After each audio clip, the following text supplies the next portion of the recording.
Welcome to Late Night Story. When the world goes silent and shadows stretch longer, some stories awaken, whispered only to those still awake.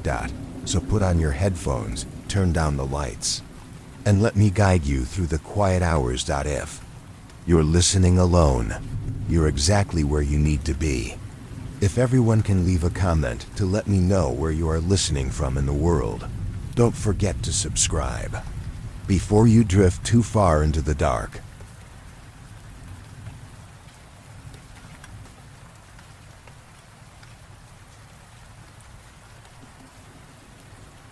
Story 1. My father chains me to the radiator every night before bed. It took me years to find out why. Every night before I go to sleep, my father fastens a chain around my ankle. It's shackled to the radiator to prevent me from leaving. I can't even go to the bathroom without calling for Dad to unlock me. I was 9 when I discovered how strange that was. Dad always told me never to mention it. He said I'd get in big trouble if I did. But one day I slipped up. I accidentally blabbed to my best friend at the time, Susie, when we were at recess. My parents let me stay up until 11 last night. Bet yours wouldn't let you do that, she'd exclaimed, a smug grin plastered across her face. I never get to stay up late. Dad said I have to put my ankle brace on every night at 7 o'clock so the monsters don't get me. No exceptions, I'd said, absent-mindedly jabbing a stick into an anthill. Susie had been silent for longer than normal. I turned to find her brows furrowed. What kind of ankle brace? I never had to do that. In that moment, I realized 2 things. 1, that I'd said too much. And 2, that my sleeping arrangement was anything but ordinary. Dad continued to chain me to the radiator even through my teenage years. I was never allowed to have sleepovers. I wasn't allowed to go on vacations. And I definitely wasn't allowed to know the location of the key. Don't get me wrong, though, by what I described so far, it probably sounds like I sleep on a dingy, yellow mattress in the corner of a dirty trap house basement. That's not the case. I have a bedroom, fully furnished with a dresser, a nightstand, a TV, and a queen-size bed. I'm not living in squalor, which I suppose adds to the mystery of my circumstances. I've asked Dad why he does it on multiple occasions. As a little girl, I used to whine and moan about the ankle brace all the time. The answer was always the same: to protect you from the monsters in the night who come to take little girls. As I grew older, I asked less and less, until eventually I stopped asking at all. Until 2 days ago, that was when I turned 17. Sasha and Maria threw me a fantastic surprise party with all my high school friends in attendance. None of them knew about my nightly confinement. I'd managed to keep it all under wraps, terrified that Dad would lose custody of me and that I would get placed in foster care until I was 18. So, without having a solid alibi, it was tough to refuse when the girls invited me to sleep over at Sasha's. Look, it's just one night. You can't get away for that long. This is your freaking birthday, Sam. You need to let loose a little, Sasha said. Maria and Emily nodded in agreement. I'm sorry, but I can't, I replied, my eyes glued to the floor. My dad won't let me. Can you at least ask? The worst he can say is no, right? Anna chimed in. But I already know what he's going to say. You won't find out unless you try, Maria said, arms folded across her chest. Just ask him, all right? I sighed, realizing that this wasn't a battle I was going to win. Okay, I'll talk to him, but don't get your hopes up. My heart jackhammered in my chest as the ankle brace clicked shut. I love you, sweetheart. Happy birthday, Dad said, kissing my forehead. He stood, heading for the door. This was my chance. Dad. He stopped, 1 foot in the hallway. What's up? Can I talk to you about something? His expression dropped, and I could see the worry etched across his features. Anything, he said, returning to the foot of my bed and sitting down. Is something bothering you? It's not one of those mean girls at school again, is it? No, not exactly. I paused, trying to find the right way to broach the subject. I finally met his gaze, my determination unwavering. My friends are having a sleepover to celebrate my birthday tomorrow night. They want me to come. Dad pursed his lips, his eyes falling to the floor. I'm sorry, Sam. You know the rules. You'll understand someday. Tears threatened to spill down my cheeks. Dad stood to leave, but I snatched his hand. Why? Why is any of this necessary? I'm a teenage girl.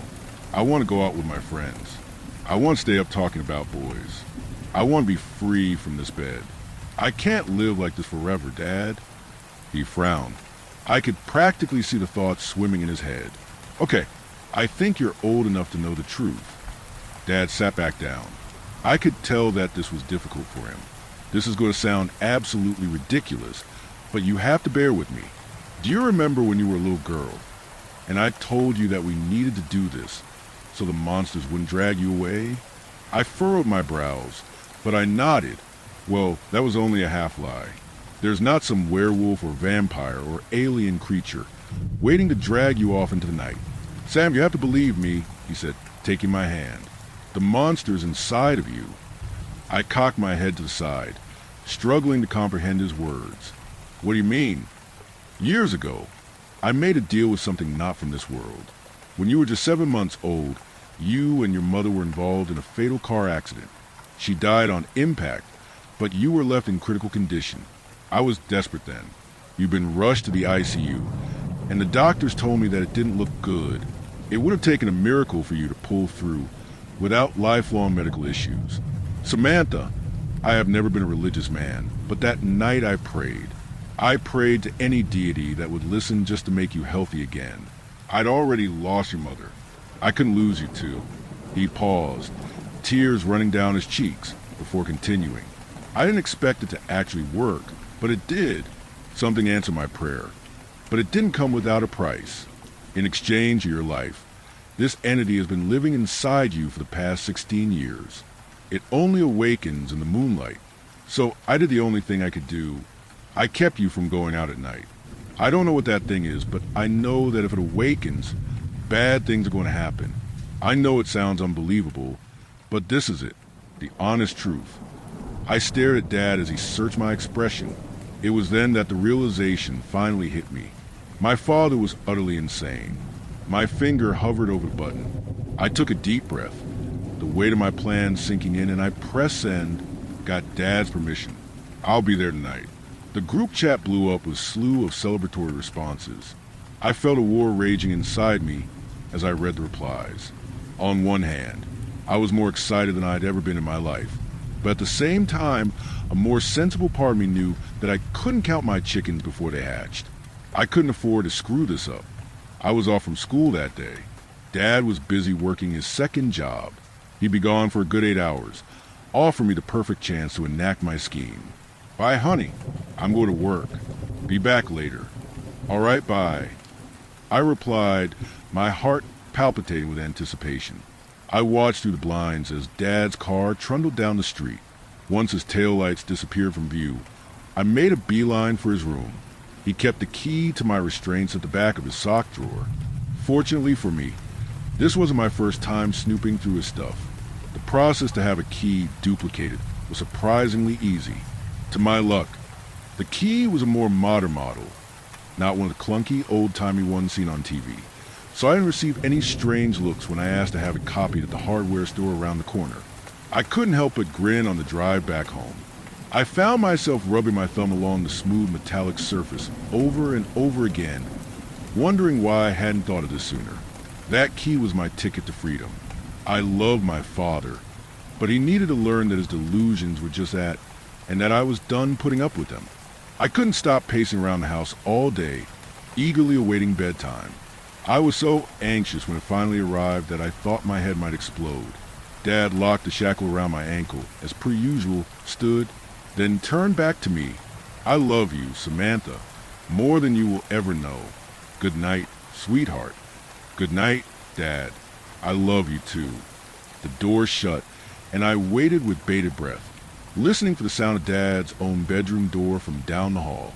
He was an early bird who seldom stayed up much later than I did. The second I heard the muffled sound of the door closing, I produced the key I'd hidden inside my pillowcase and tried the locking mechanism.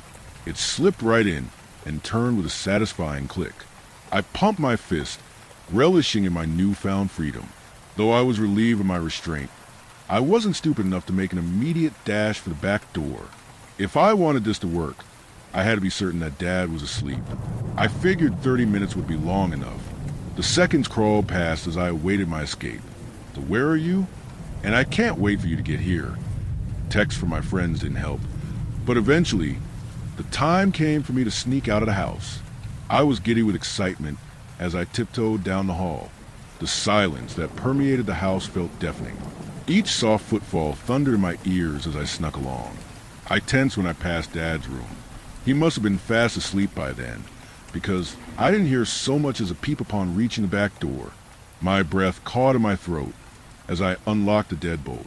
I turned the handle, inching the door open ever so slowly, prevented from squeaking. And there it was. The night sky was even more beautiful than I'd imagined. For the first time in my teenage life, I was looking up at the stars. I took a step forward, eyes glued to the heavens, and... "Sam, what are you doing?" My blood turned to ice as my father's voice rang out through the cool night air. I turned, tears welling in my eyes. This couldn't be happening. I'd been so careful. "Sam, please, get away from the door and come back to bed," Dad said, extending a hand. I took a step back. My foot had crossed the threshold. "No, Dad, I won't," I said, unable to contain my sobs any longer. "You can't keep me like this forever. I won't do it anymore. I have a life. Dad, start asterisk I want to live." I backed up, retreating so that I was standing under the moonlight, tears freely flowing down my cheeks. All the color drained from Dad's face as he watched me extending my hands to the sky. I felt so free, so alive, so wrong. A strange sensation began to prickle the nape of my neck. It crawled across my skin, enveloping my body like a blanket. My head suddenly grew foggy, and my vision began to blur. "D-Dad? What's happening to me?" The last thing I remember was Dad rushing over to me before everything went black. My eyes were trained on the sky when I regained consciousness. A soft babbling sound drifted to my ears. My body felt strange, cool. The realization hit me like a ton of bricks. I began to tremble. Dread swallowed me like a python as I mustered the courage to glance down. I found myself standing in a river, the water nearly up to my chin. It's been 3 weeks since then.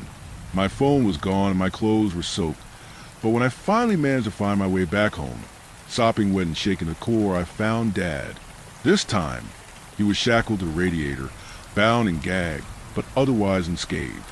I untied him and apologized as I fell into his warm embrace. I should have believed him. My father isn't crazy. He never was. Something sinister lives inside of me, and it wants me dead. That's why I'm determined to never let it free again.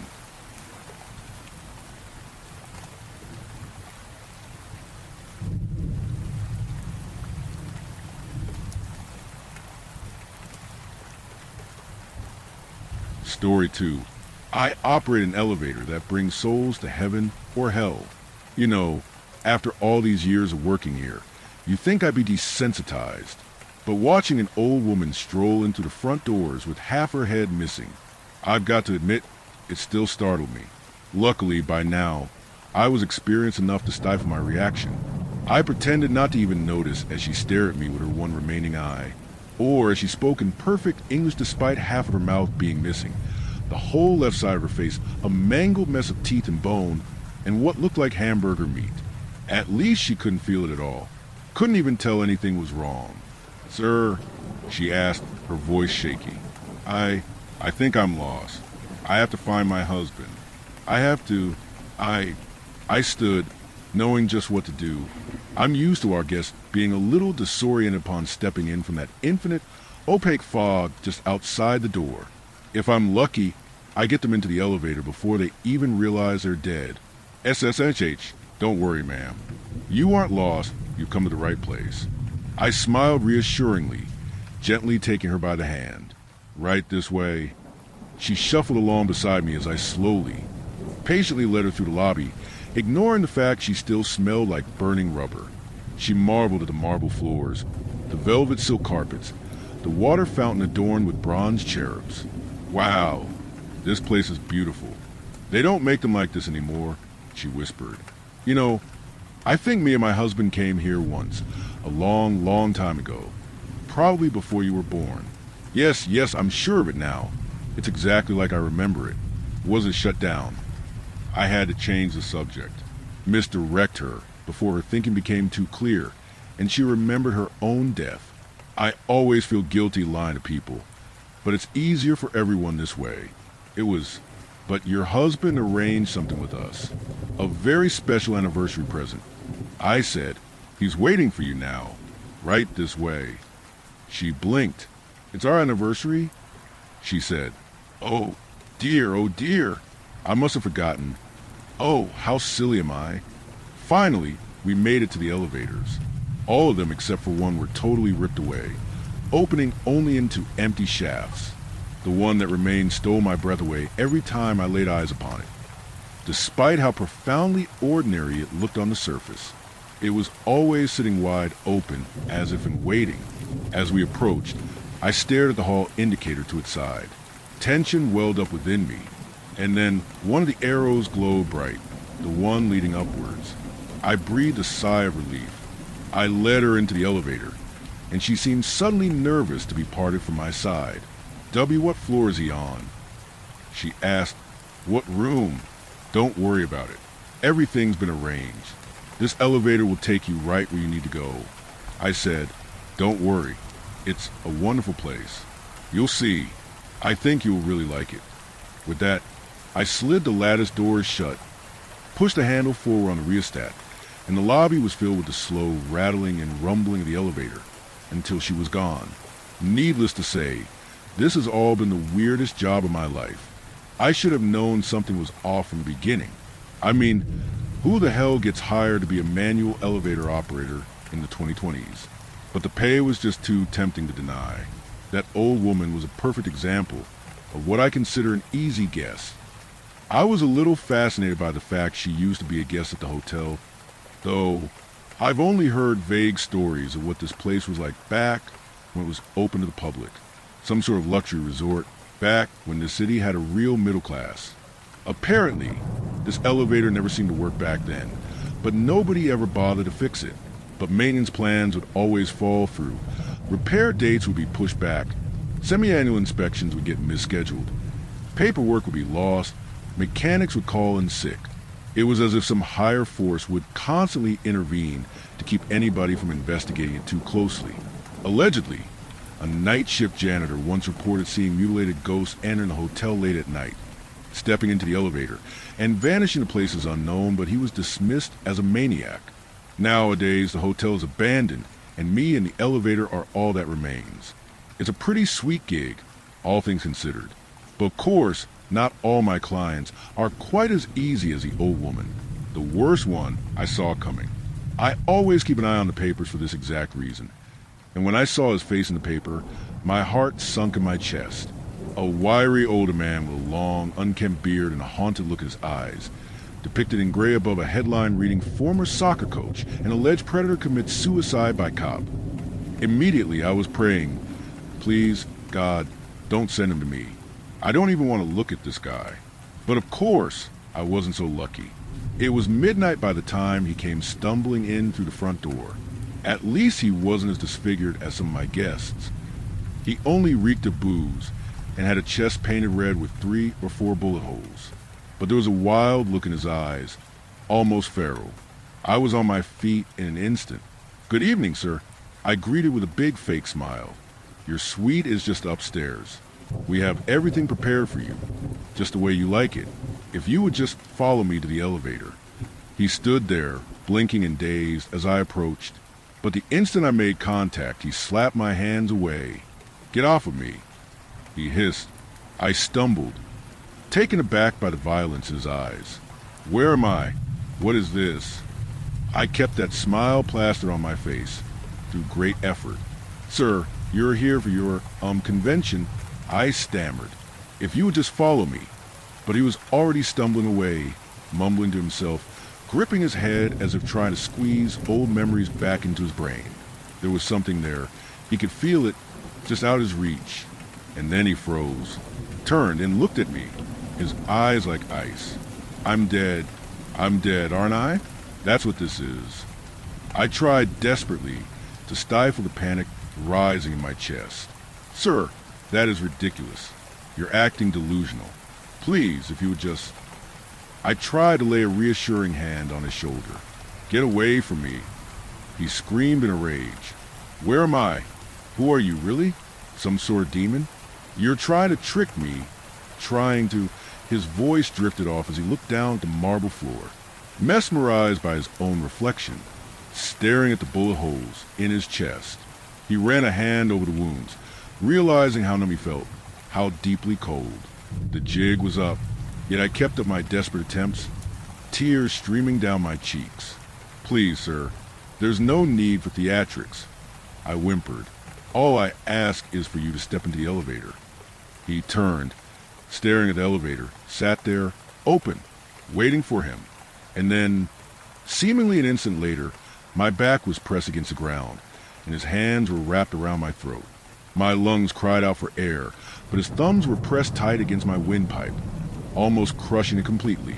His hands were so cold, freezing like ice, and all the while, he was snarling like an animal. You think I'm stupid, don't you? You think I don't know where that thing is going to take me? Then there came a sadness in his eyes, and his voice lowered. Christ, it wasn't my fault. I don't deserve this. It was all them. I couldn't help it. You can't blame me for that. You can't. That moment's distraction was all I needed. My grasping hand found purchase on a crumbled piece of an old cherub statue, and I slammed it against the side of his head with all my might. He collapsed to the grunt of floor beside me, and I rolled over, coughing and gasping, the air feeling like soothing water relieving my aching throat, shriveled lungs inflating back to life. Christ, you sick bastard. Sick. I had to hurry before he woke up again. I wrapped my arm under his shoulders, started dragging him along the floor towards the elevator, while he groaned and wriggled half-consciously in my grip. Of course, as I approached, a light flicked on by the elevator, the light pointing downwards. Good riddance, I thought, but it wasn't him I was afraid of. Not really. Usually when I send someone downwards, I have to give them a reminder. Please close the door behind you on your way out. From what my employers told me, if the door was left open, something might try to hitch a ride back up, desperate to escape that infinite dark. But of course, it was far too late for that now. I'd had to send him down unconscious, and even if he wasn't, he didn't seem the type to listen to my instructions. So I sat there for hours, whittling away the rest of my shift, staring at the elevator door, waiting. In my hand, I clutched the little button my employers had given me in case of emergency, ready to press at the instant those doors opened. If there was anything inhuman inside, my heart pounded in my chest at the sound of that familiar rumbling. The elevator was returning. I held my breath as I slid back into view, bathing the dark room in that faint yellow light through the lattice door. To see? Nothing. The elevator was completely empty. I let out a long sigh of relief, even started laughing. Maybe my luck was finally starting to look up, but then, as I pulled the creaky old door open again, I realized something. A faint redness of the elevator's soul light. I looked slowly upwards and realized that it seemed as if the entire elevator's ceiling was made of viscous, slimy meat. Countless eyes poked through all the viscera, looking down at me. You see, demons don't take concrete forms. They are chaos incarnate, always changing, shifting, transforming. The thing that came descending down upon me had the head of a goat one moment, and then the heads of several infants, and then the face of my mother, and then the visage of creatures that had never walked the earth, never felt the light of the sun. It wailed in what seemed like a million voices at once. Like the echoes of all those damned souls came reverberating back up its throat. I screamed and cried out as I was grasped out by countless hands and paws and hooves and hungry mouths, my flesh invaded by so many eyes, some tiny as insects and some larger than my head. It was only by some miracle that I managed to stumble back an instant before one of those countless, writhing hands grasped my throat. Oh God! I cried as I crawled away on my hands and knees. I couldn't hear myself think as the beast screamed at such an unnatural octave. It could not even be called sound. Oh, Jesus. Good Lord. Oh, my God. Where was the button? I was just holding it a few seconds ago. God, I must have dropped it. Did that creature have it?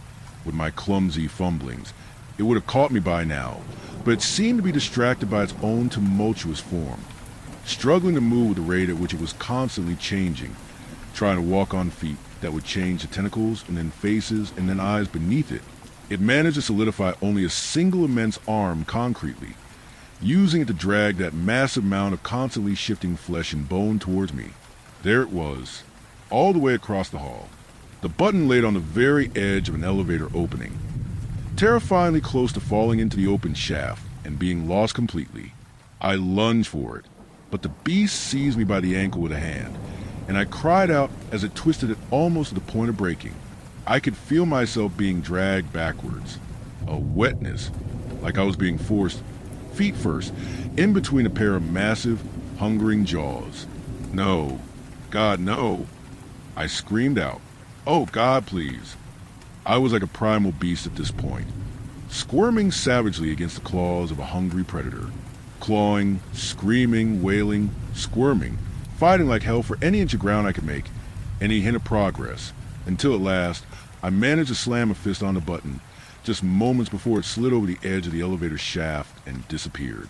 The moment I pressed it, the lobby was consumed by a blinding light. Angels were the visual opposites of demons, where one was mad chaos, the other was absolute order. Instead of crude flesh, they were built from perfect mathematics, swirling pseudo-structures built from sacred geometry, Fibonacci spirals and Metatron's cubes, and other constructions of Kachurian arithmologia yet to be categorized by man, shapes beyond our fathoming, all of some color brighter than white, emanating a light so brilliant it was almost beyond sight. It was wonderful and brilliant and beautiful, and yet I could not bear to look at it for more than a second. It was so far beyond me that my mortal mind throbbed with the exertion of attempting to comprehend it for even a moment. If it was painful to me, to the demon, it must have been agonizing. The creature screeched as it was bathed in that holy light, writhing and flailing as the angel's presence alone melted away at all that meat faster than it could regenerate. All I had to do was float forwards to drive the beast back toward the elevator, all while I laid there, desperately clutching my ears, futilely trying to escape that horrible screeching I could feel in my very bones. And then, the creak of the elevator's door, the ding, the slow rumble of its long descent, down back into the depths, and at last, a silence fell upon the lobby. When I opened my eyes, the angel was gone. There, lying on the floor, was a check.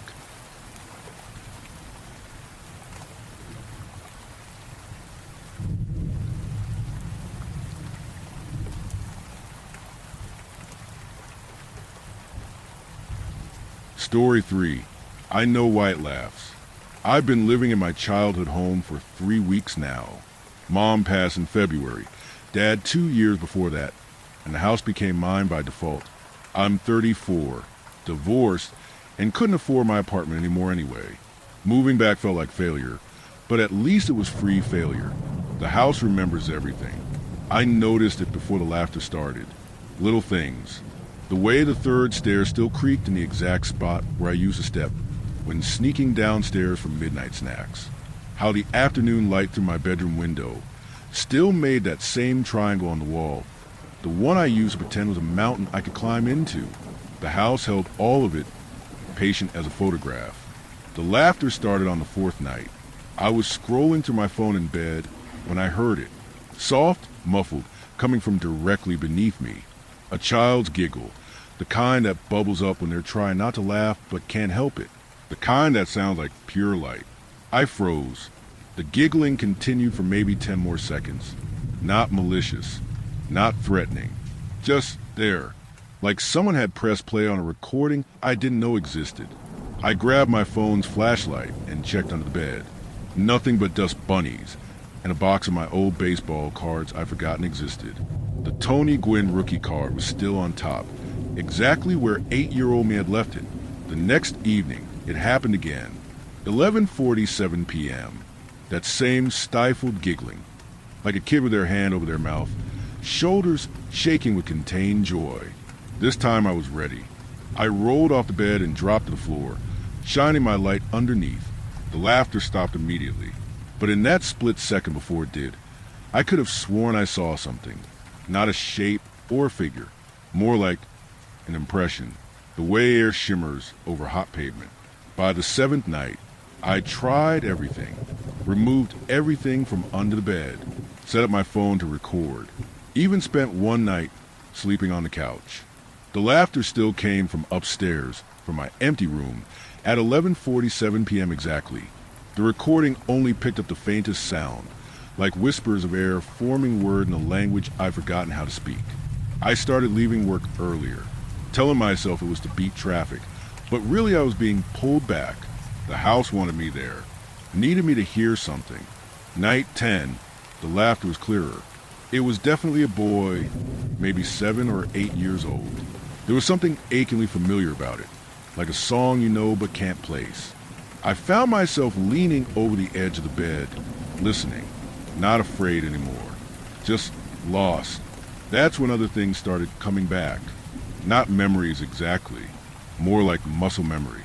I catch myself sitting cross-legged on the floor, without meaning to, the way I used to when building Legos.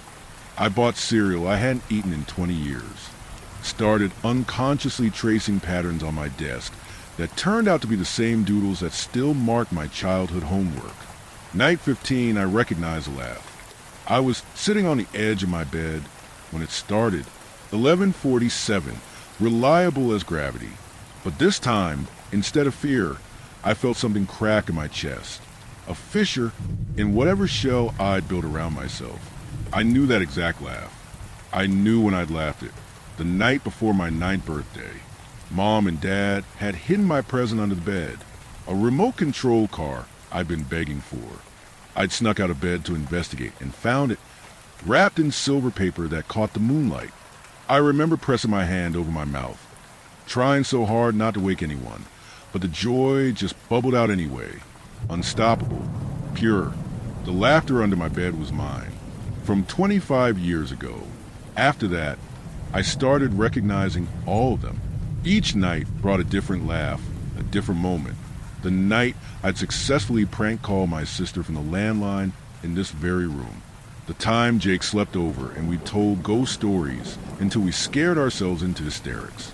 The afternoon I'd beaten Super Mario World for the first time. My first kiss with Sarah Chin in 8th grade, and how I'd come home and flopped on his bed, giddy and dizzy and alive. The house had been recording everything. Every moment of joy, every burst of genuine happiness, caught in the grain of the wood, in the spaces between walls. A library of who I used to be. I stopped trying to sleep through it. Started waiting for 11:47. Sometimes I'd lie on the floor, ear pressed to the hardwood, listening to my younger self discover the world was magic. Other times I'd sit at my old desk, running my fingers over those carved doodles, try to remember what it felt like to have that much hope. 3 weeks in and I finally understood. The house wasn't haunted. It was trying to haunt me back to life. Because somewhere between that 9th birthday and my 34th, I'd stopped laughing like that, stopped feeling like that. I'd learned to moderate my joy, package it in acceptable doses. Professional, appropriate, adult. I'd learned to live quietly, to want quietly, to fail quietly. Tonight, as I write this, it's 11:46. 1 minute until the laughter comes. I've been thinking about something. Last week, my cousin brought her kid over to help me sort through Mom's things. 6 years old, gap-toothed, obsessed with dinosaurs. At some point, he discovered the echo in the empty dining room and spent 20 minutes just shouting hello and giggling at the response. Pure delight at something so simple. I watched him and felt this crushing weight, because I realized I was looking at him the way you look at an extinct species, like joy that Pure couldn't possibly exist in the same world as mortgage payments and performance reviews and divorce papers. But it did. He was proof. 11:47 now. There it is. Tonight's laugh is from Christmas morning 1998, the year I got a chemistry set, and immediately tried to make a potion that would let me talk to dogs. I can hear it all in that laugh. The absolute certainty that anything was possible. that the world was built for discovering, that I was exactly who I was supposed to be. The laughter under my bed isn't trying to scare me. It's trying to tell me I'm still here, still that kid, still capable of that kind of joy. The house remembers who I am, even when I don't. I've started laughing back. Quietly at first, just a chuckle in response. But last night, when I heard my 10-year-old self laughing at a joke I'd completely forgotten, I found myself really laughing. Laughing until my stomach hurt. Laughing like I was trying to shake something loose. My neighbor probably thinks I'm losing it. Maybe I am. Or maybe I'm finding it. The laughter under my bed comes every night at 11:47. It'll probably keep coming. And I'll keep listening. Keep remembering. Keep trying to find my way back to whoever that kid was. The one who knew that houses could hold memories. That joy could soak into walls. That laughter could echo across decades if you just knew how to listen. The house remembers everything. Maybe it's time I did too.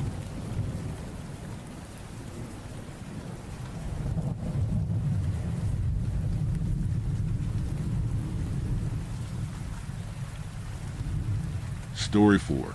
I finally met my online friend, but he's been dead for years. I guess the best place to start is the beginning. Back when I was 13, I lived on my computer. I'm not exaggerating. While other kids were sneaking out to drink cheap vodka or hook up in the back seats of their parents' cars, I was hunched over a glowing monitor, half blind from staring too long at message boards and multiplayer lobbies. It was lonely, sure, but loneliness is easier when you convince yourself everyone else is living in a world you'll never belong to. Online I could pretend. I could be wittier, braver, smarter, hell, even taller. No one could see how awkward I was, how greasy my hair got, how my voice cracked like a broken radio signal when I spoke. That's when I met Cal. At first, it was just random banner in a late-night horror game forum. He replied to one of my posts about creepypasta stories. Something about how most were garbage, except for the ones that almost sounded like they could be true. His username was simple, _Calva_routine. No edgy anime avatar, no wall of gifs and sparkly signatures. Just a default gray icon and a handful of thoughtful comments. I don't know why I answered him, but I did.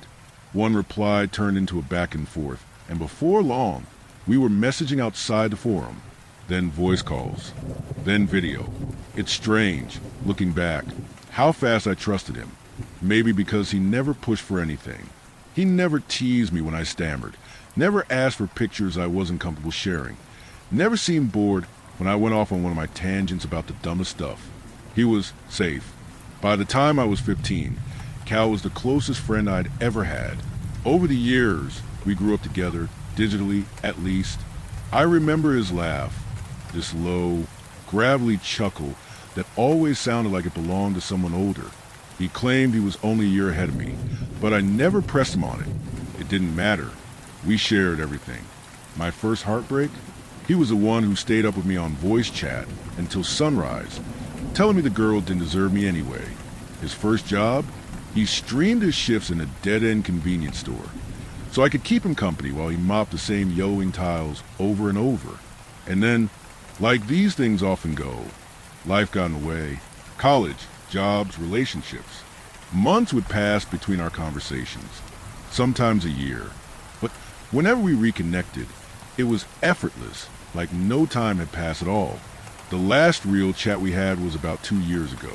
He'd been cagey, quieter than usual, said he'd been dealing with family shit. He wouldn't elaborate. His camera was off that night, which was odd, because Cal always liked to be seen when we talked. But I let it slide. I figured he'd tell me when he was ready. Fast forward to last month. I just moved for work. Small town, new place, no friends. I was unpacking boxes when a notification pinged my laptop. A Discord message from Cal. Cal, still alive over there? My stomach dropped. Not in a bad way, but in that weird nostalgic way. Like hearing a song you forgot you loved. We talked for hours at night, catching up on everything we'd missed. His job, my job. His headaches, my insomnia. Somewhere in the middle of it, I asked the question I'd always wanted to. Hey, why don't we actually meet?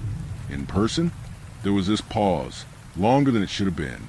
I thought maybe he'd ghost me again, but then he typed, "Cal, yeah, maybe it's time."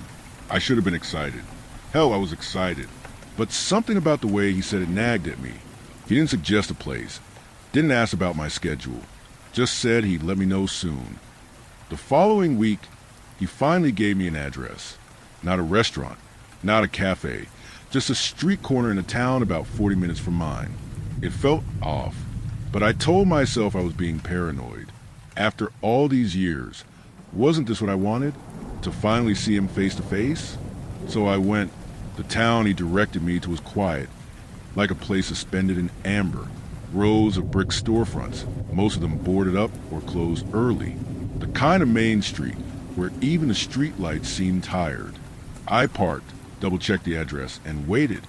10 minutes passed, then 20, then 30. Finally, I saw someone across the street.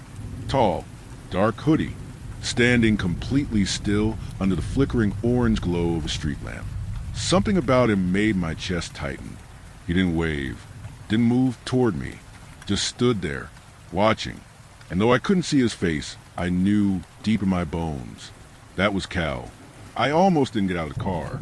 My hand hovered on the door handle for what felt like forever. Knuckles white, my pulse hammering so hard I thought I might throw up. It's not like I expected some Hollywood reunion. But I thought he'd at least wave. Maybe grin, that crooked grin I'd seen 100 times on camera. Instead, he stood there, stiff as a statue, under that buzzing street lamp that made his shadow jitter like it had a life of its own. Finally, I forced myself to move. I shut the door quietly, like I didn't want to disturb something. "Cal," my voice cracked on his name. The figure tilted its head, just slightly, like a dog hearing a sound it can't place. And then he walked toward me, up close. The details didn't match my memory.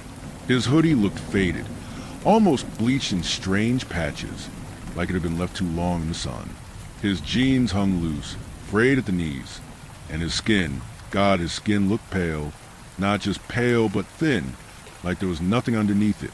But when he spoke, the sound was right. That gravelly chuckle, the familiar cadence. "Long time, huh?" I swallowed hard. Yeah, too long. For a second, the tension broke. I even smiled, but then I noticed something. His lips didn't move when he talked. At first, I thought maybe it was a bad streetlight playing tricks on me. But as he went on, "Traffic bad. You look taller than I imagined. Still a night owl?" His mouth barely twitched. The words came out clear, but his face stayed slack, almost frozen. I laughed nervously, trying to cover the unease gnawing at my gut. "Guess so. You look different than I expected."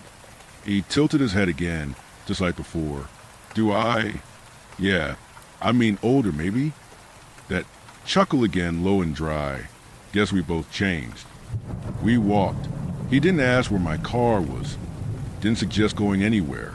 Just drifted down the sidewalk. And I followed like an idiot. I tried to fill the silence. "Remember that game we used to play? Dead Horizon? I can't believe the servers are still up." His response came too fast, too sharp. "I remember. Man, those nights we stayed up until 4 raiding. I remember." I stopped talking. His voice had an edge to it now, like every word was being forced through clenched teeth. When I glanced sideways at him, I noticed something that made my throat close up. His eyes.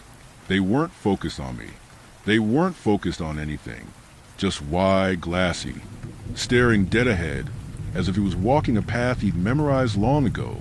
We stopped in front of a boarded-up storefront. The wood was rotted, curling at the edges, spray paint half scrubbed away. "This used to be a diner," he said flatly. "I worked here. Once." I frowned. "Wait, I thought you worked at a convenience store?" Another pause. Then, as if reading from a script, "I did. I worked here too. I worked everywhere." Something about the way he said it made my skin crawl, like the words weren't his. I forced a laugh. "Well, that's vague as hell. You're not giving me much to work with here, man." That was when he turned to me fully for the first time. And I swear to God, his face didn't look like Cal anymore. It was close, sure. The bone structure, the stubble, even the faint scar on his chin. But there was something stretched about it, like a mask molded almost right. But not quite. His smile was too wide, his eyes too dull, his skin too smooth where it should have been rough. "I'm glad you came," he said. And though it was Cal's voice, I felt ice flood my veins. Because for the first time, I realized I didn't know who the fuck I was talking to. I barely slept that night. I lay in bed replaying every second, every word from the encounter, trying to convince myself it hadn't been as strange as I thought. Maybe the lighting was bad. Maybe his hoodie made him look thinner. Maybe I was just nervous, projecting all my paranoia onto him. But no matter how many excuses I stacked up, I couldn't shake the memory of his mouth, the way the words came without movement, the way his glassy eyes stared straight through me, and that face, that almost but not quite face, like someone had built a replica of my friend from memory and hadn't gotten all the details right. By morning, I was convincing myself I'd imagined half of it. Sleep deprivation does weird shit to you, right? Distorts perception, warps memories. I opened Discord. No new messages. I scroll back through our chat history, desperate for something to ground me. Jokes we'd shared, links, the stupid memes we used to spam each other with. They were all still there. But when I scrolled far enough back, I found something I swear hadn't been there before. A message sent from his account, dated almost 6 years ago. "Cal, don't forget me." That was it. No context, no follow-up, just that single, lonely sentence sitting in the middle of years of conversation. I stared at it until my eyes burned, because I knew I'd never seen it before. I would have remembered. Later that day, I tried to ground myself the way normal people do, by looking for something physical, proof that Cal had been real, that our friendship wasn't some bizarre fever dream.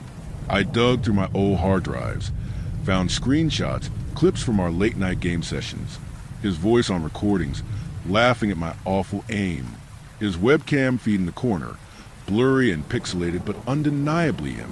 But the deeper I searched, the stranger it got. Some files wouldn't open. Others played with corrupted audio, his voice warbling and stretched, syllables drawn out until they sounded like groans. And in one folder, a place I didn't remember ever saving anything, I found a video file titled Cal_MP4. The timestamp said it had been created 2 months ago. I hadn't talked to him in 2 years. I clicked it open with shaking hands. The footage was dark, grainy. Cal sat in his bedroom, the one I remembered, with the peeling posters and slanted blinds. He was staring at the camera, unmoving, his face slack, eyes glassy. For nearly a full minute, he didn't blink, didn't speak. And then, without his lips moving, that gravelly voice filled the speakers. "You said you wanted to meet." I slammed the laptop shut. So hard, I thought I cracked the screen. For the rest of the day, I couldn't focus, couldn't eat, couldn't convince myself of what was real anymore. Had I imagined him? Had I fabricated this friendship across my entire adolescence? Was I so lonely that I built a person out of scraps of forums and voices and late-night dreams? I even Googled his old username, _Caliba_teen, hoping to find old forum posts to prove he wasn't just some figment of my mind. But every thread where he'd once replied was gone, deleted, scrubbed, like he'd never existed. That night, I lay awake in the dark, sweating through my sheets. I picked up my phone more than once, thumb hovering over his name in Discord. Every time I stopped myself, what was I even going to say? "Hey, did you mean to look like a mannequin wearing my friend's skin last night?" Around 3 in the morning, just as I was drifting off, I heard the notification ping. One new message. "Cal, you still want to know the truth?" My mouth went dry. I didn't type a response. I just stared at those words, the cursor blinking in the silence of my room. And then, "Cal, meet me again." The second meeting wasn't my idea. I told myself I wouldn't go, that I'd block his account, delete Discord, bury my old hard drives, and just forget it all. But at 3 in the morning, his message still glowed on my screen. "Cal, meet me again." I couldn't resist. I needed answers. The address he gave this time wasn't a street corner. It was an old park on the edge of town. I remember driving past it once, the rusted swing set jutting out of the weeds like bones. I went just after dusk, when the last light was draining from the sky. The park was empty, silent except for the insects thrumming in the grass. He was already there, sitting on the swing. The chains creaked as he swayed gently back and forth, his sneakers scuffing the dirt. He didn't look up until I was only a few steps away. "Hey," he said, and for the first time, his lips actually moved with the word. I almost felt relief. Almost, until I noticed how his mouth lagged behind the sound, like a bad dub in a foreign film. We talked, or tried to. I asked him where he'd been all these years. He said home. I asked him about the diner, the convenience store, his family. He said, "I worked everywhere. I lived nowhere.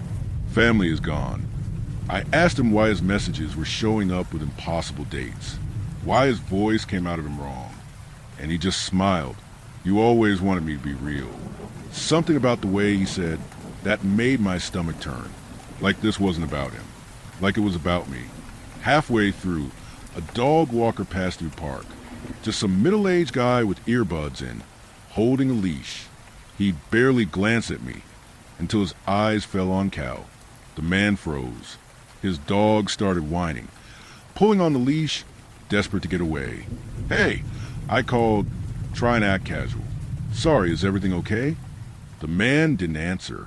His face had gone pale.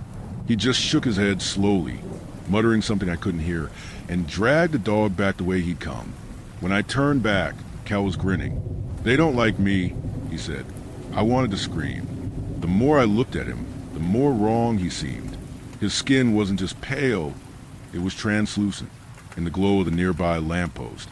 I thought I could see faint, dark shapes moving beneath it, veins that didn't look like veins.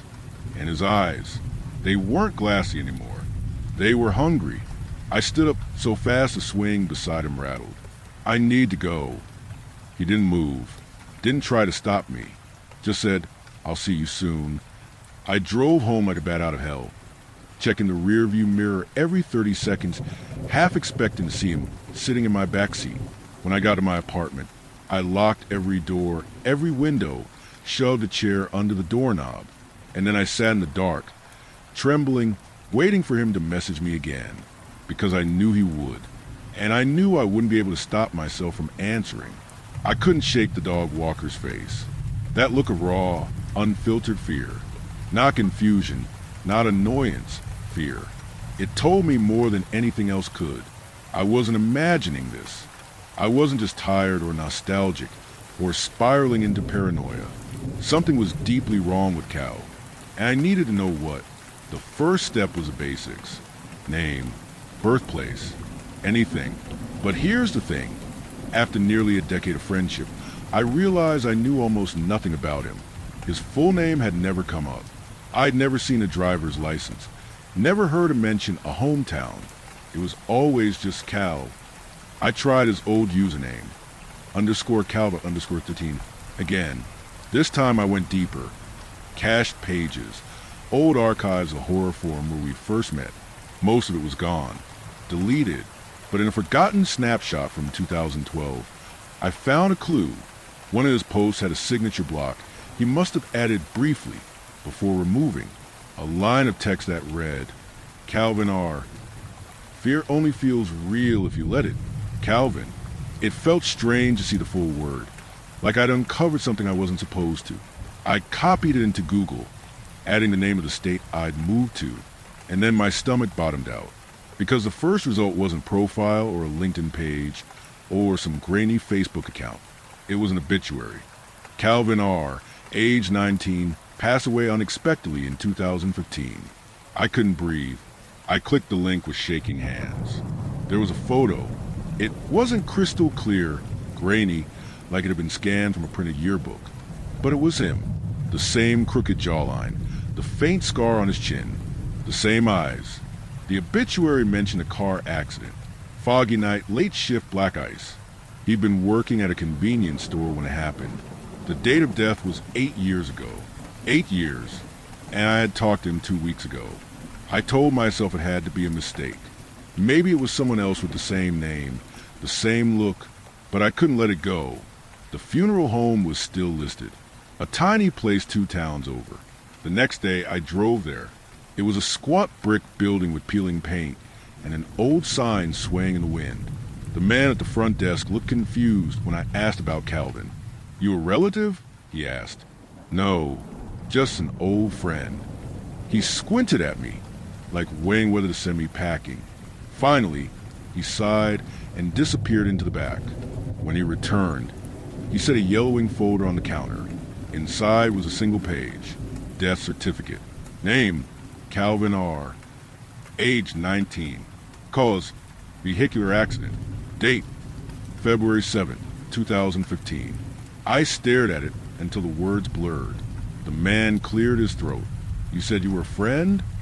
"Yeah," I croaked. "Online." He gave me this look I'll never forget. A mixture of pity and unease. "You're not the first," he said quietly. My head snapped up. "What do you mean?" He closed the folder. "A couple people had come through here over the years. All said they were friends. All swore they'd talked to him. After, I couldn't speak. Sometimes," the man added, his voice dropping, "the dead don't stay put. Some of them linger. Some of them change." That was when I left. That night, back in my apartment, I sat with the obituary pulled up on my laptop. The picture of Calvin, smiling in a way I hadn't seen in years. I didn't know if the person I'd been meeting was really him, or if it was something that wore his face. But one thing was clear. My best friend had been dead for nearly a decade. I don't have long. I'm typing this with the lights off. Every lock bolted. The chair still braced under the doorknob. My laptop is on the floor. Screen dimmed, the only glow in the room. Because he's outside. I know it's him. It started about an hour ago. A knock at my door. 3 slow raps that rattled through the wood. I froze. Didn't answer. Then came his voice, muffled but unmistakable. "Hey, it's me. Let me in." I stayed silent. Another knock. Louder this time. "You wanted to meet." "I'm here." I whispered to myself. "You're dead. You've been dead for years." And then, through the door, he laughed. That same gravelly chuckle I'd known since I was a kid. It's been 30 minutes since then. He hasn't left. Every few minutes, he speaks again. Sometimes it's soft, coaxing. "Come on, don't be scared." Sometimes it's sharp, angry. "You owe me. I gave you everything." And once, God help me, once it was my own voice coming from the other side. "Please, let me in." I tried calling the police. My phone wouldn't dial. Just static in my ear, like someone breathing too close to the mic. I tried messaging friends. Discord wouldn't open. The only chat still active was his. He's typing now. I can see the notification blinking. Typing, typing, typing. It never stops. A few minutes ago, I heard the sound of metal groaning. I think he's working at the lock. The chair under the knob trembles every so often, like something heavier than a man is pressing against the door. And then I looked up. There's a shadow under frame. It doesn't look like feet. It looks like hands. Flat against the floor, fingers stretching too long, bending the wrong way, dragging themselves closer. I don't know what's going to happen when he gets in. I don't even know if this is Cal anymore. Maybe it never was. Maybe I built him, and he built himself back out of me. All I know is this. He won't stop knocking, and I'm running out of time. If anyone reads this, if anyone knew him too, don't answer. Don't meet him. Don't let him in. Because once you do, he doesn't leave.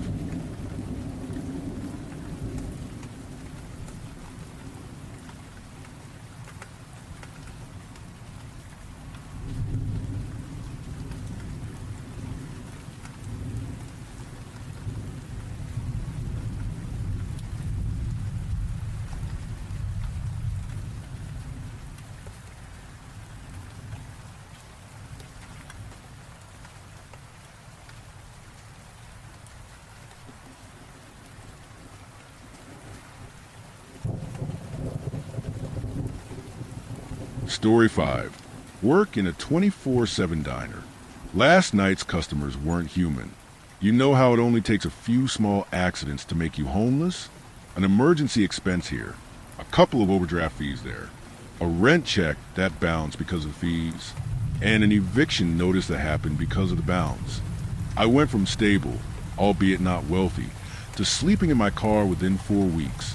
And I count myself lucky. At least I have a car and a job, which is why I have the story. I worked the overnight shift at an all-night diner. Maybe you've heard of it, maybe you haven't. They never close. They're always hiring. And they don't really care about your background. It was a quiet hours when the time is so late. It's early. The diner was empty, so I was leaning against the counter, eating a bowl of chili with shredded cheese and chopped onion while I scrolled for other jobs on my phone. The cook was outside having a smoke, and the only other person in the diner with me was a young pregnant girl named Sherry, who was texting her grandmother nervously. I'm gonna have to leave early. My grandma is telling me I need to come get my child. I hate when she does this, but I can't afford a babysitter either. Sherry was cool, but like everyone else here, she was having a rough time.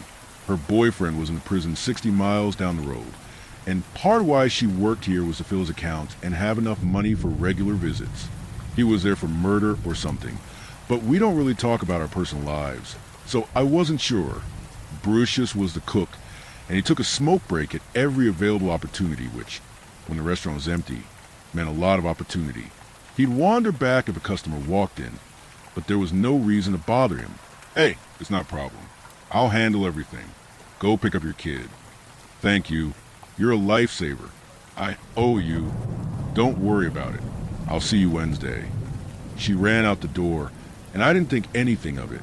I heard her say goodbye to Brucius, and then her car engine grind as she drove away. I had another 4 hours left on my shift, and with any luck, it would stay this quiet. Of course, since I'm here talking to you, you know I wasn't so lucky. The door dinged and a family of 4 walked in. Mom, dad, boy, and girl. My eyes flicked the parking lot. I didn't see a car, but I just told myself they could have parked behind the building. It's funny, but I don't remember what they looked like. However, I do remember what they wore, because it was some real Leave It to Beaver Andy Griffith type shit. The dad had on a blue plaid button-up shirt with a white undershirt beneath and khaki trousers. His hair was perfectly slicked back, like one of those old Brill-Cream ads. The mom wore a red gingham check dress with a wide skirt, crinoline, and cinch waist. Her hair, too, was impeccable, straight out an old Betty Crocker commercial. The little girl had her hair in 2 pigtails anointed with yellow bows, and was wearing a pink shirt and blue shorts. The boy had a perfect cowlick, and wore a blue shirt and red shorts. I felt unsettled. They looked perfect, but they felt wrong. Brucius came back inside, took one long look at the family as they settled into a booth, then went through the swinging doors into back without a word. Rude. Good evening, y'all, I said as I set down the laminated menus. Can I get you anything to drink? Each member of the family clasped their hands over their menu and turned in my direction with a smile. 4 glasses of milk, please, said the dad, his tone folksy, like something out of an old sitcom. Everything looks so delicious, said the mom cheerily, without glancing at the menu. I couldn't remember the last time I'd seen adults order milk, especially at such a late hour. Thank you, the dad said when I set their glasses down. No one had moved 1 centimeter, their posture and faces in the same position as they watched me pour their beverages in return. I wiped my hands on my apron and attempted to smile. Are you all ready to order? The 4 of them glanced towards my name tag in unison, and I was suddenly glad most of it was hidden beneath my hoodie. We're waiting for someone, said the mom in a sing-song voice. They all turned to face each other, small, identical smiles on their faces, condensation from their untouched glasses, making 4 tiny puddles. It wasn't right for children to be that quiet, or for anyone to be that still. To be honest, it wasn't normal to wait for someone at that hour either. I pretended to wipe down the counters.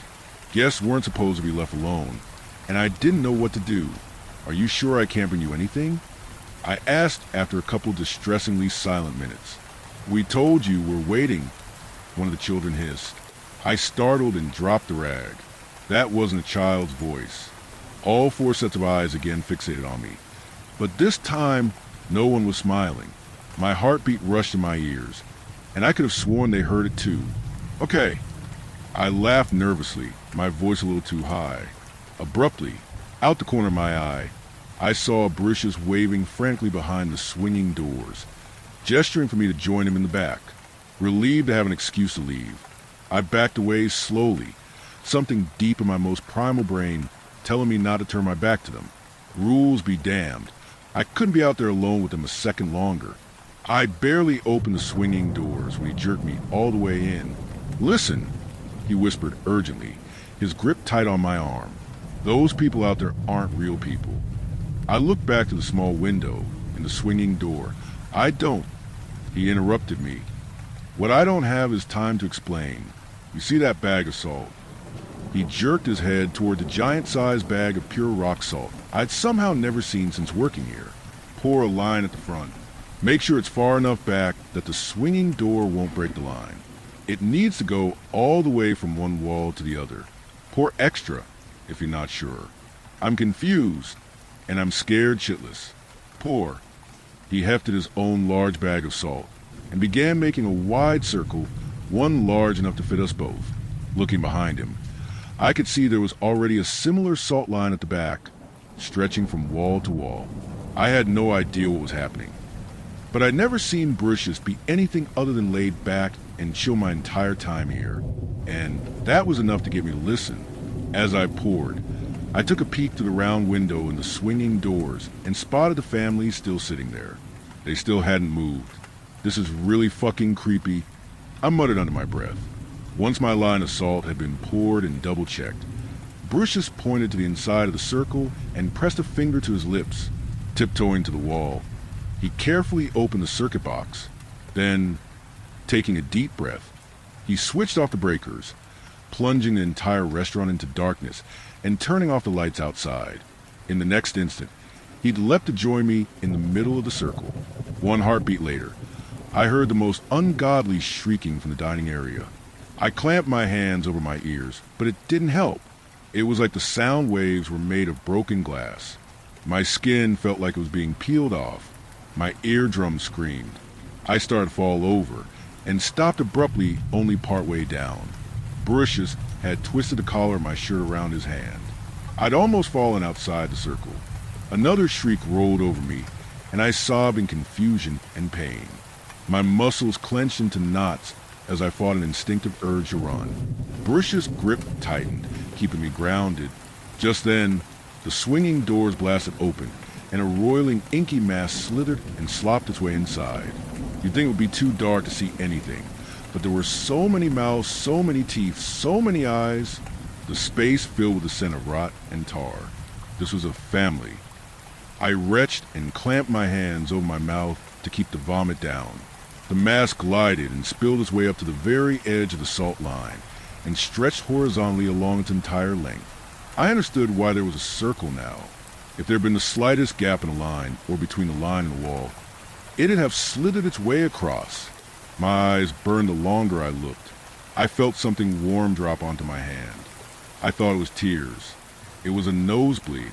As the screams ratcheted higher, Bruce shouted, "Close your eyes." I clamped my hands over my ears, screwed my eyes shut, and sobbed. Eventually, I don't know how long, the screaming stopped. I must have passed out right after, because when I came to, it was dawn. Every muscle and bone in my body ached when I stood up. My face was crusted with dried tears, snot, and blood. Britius was red-eyed and bedraggled. He was using the special broom, the one that said, "Do not use," and sharp on the handle to sweep all the salt into a large dustpan with the same directive. The salt had turned a smoky blue and smelled like sulfur and gasoline. Perhaps it was the daylight. Perhaps it was surviving the single most terrifying night of my life. But when I spoke, my voice was surprisingly calm, even though it sounded like I chewed and swallowed broken glass. "I'm going to wash my face. Then I'm going to make us coffee. And then you're going to tell me what the hell that was." He nodded, mumbled, "Yeah," and kept sweeping. I was half tempted to turn the sign at the door to close, but with just my luck, if the manager appeared out of nowhere when I did. Besides, the place was empty. Once he was done sweeping, he washed his hands and joined me. I poured him a mug of the best coffee I've ever tasted in my life. He lit up a cigarette, and we looked at each other across an empty table. Despite the commotion, the diner was in perfect order, like nothing had ever happened. What was that? He took a long drag, as though toying with telling me the truth or not. But after last night, it was too late to lie. They're called the family. I never seen them before, but Carrie, the waitress before you and Sherry, worked here for a few years and said they show up every once in a while. He paused as if expecting me to say something. I took a long sip and he kept on. The first clue was they didn't have a car. They just appeared. I don't even know from where and walked in. The second is how they were dressed. Where did they come from? I don't know, but the Lores of family disappeared on the highway a decade ago, and when they came back they were that. And y'all didn't think to tell me this when I got hired? Would you have believed it? I guess not. There's a reason the pay is so good. What about the salt? The lights? Listen, I don't know all the rules, and she didn't either, but before this place was built, apparently there were a lot more disappearances. People would get off at this exit because they thought they saw a sign for food or gas, take a turn, and never be seen again. But now, people just stop here, right off the highway and right back on. But that means when the family gets hungry, they come here. Yeah, that's why you went straight to the back. Yeah, I needed to get started. And you turned off the light so no one stops while they're here? Yeah. What about the salt? He went quiet. You saw why. At that moment, the door opened and a couple with a toddler entered. A real family. Oblivious. We stopped talking. I took their order and brushes heated up the grill. There was nothing else to do. This happened a few weeks ago, but I'm still working there. Corporate gave us an extra bonus check when the incident was reported, which got me in a cheap hotel with a decent bed and shower for a little while. I'm still applying for jobs, but no one else has called me back for an interview. I'm alive because of British, but he was just hired as a corrections officer at the prison and is leaving soon.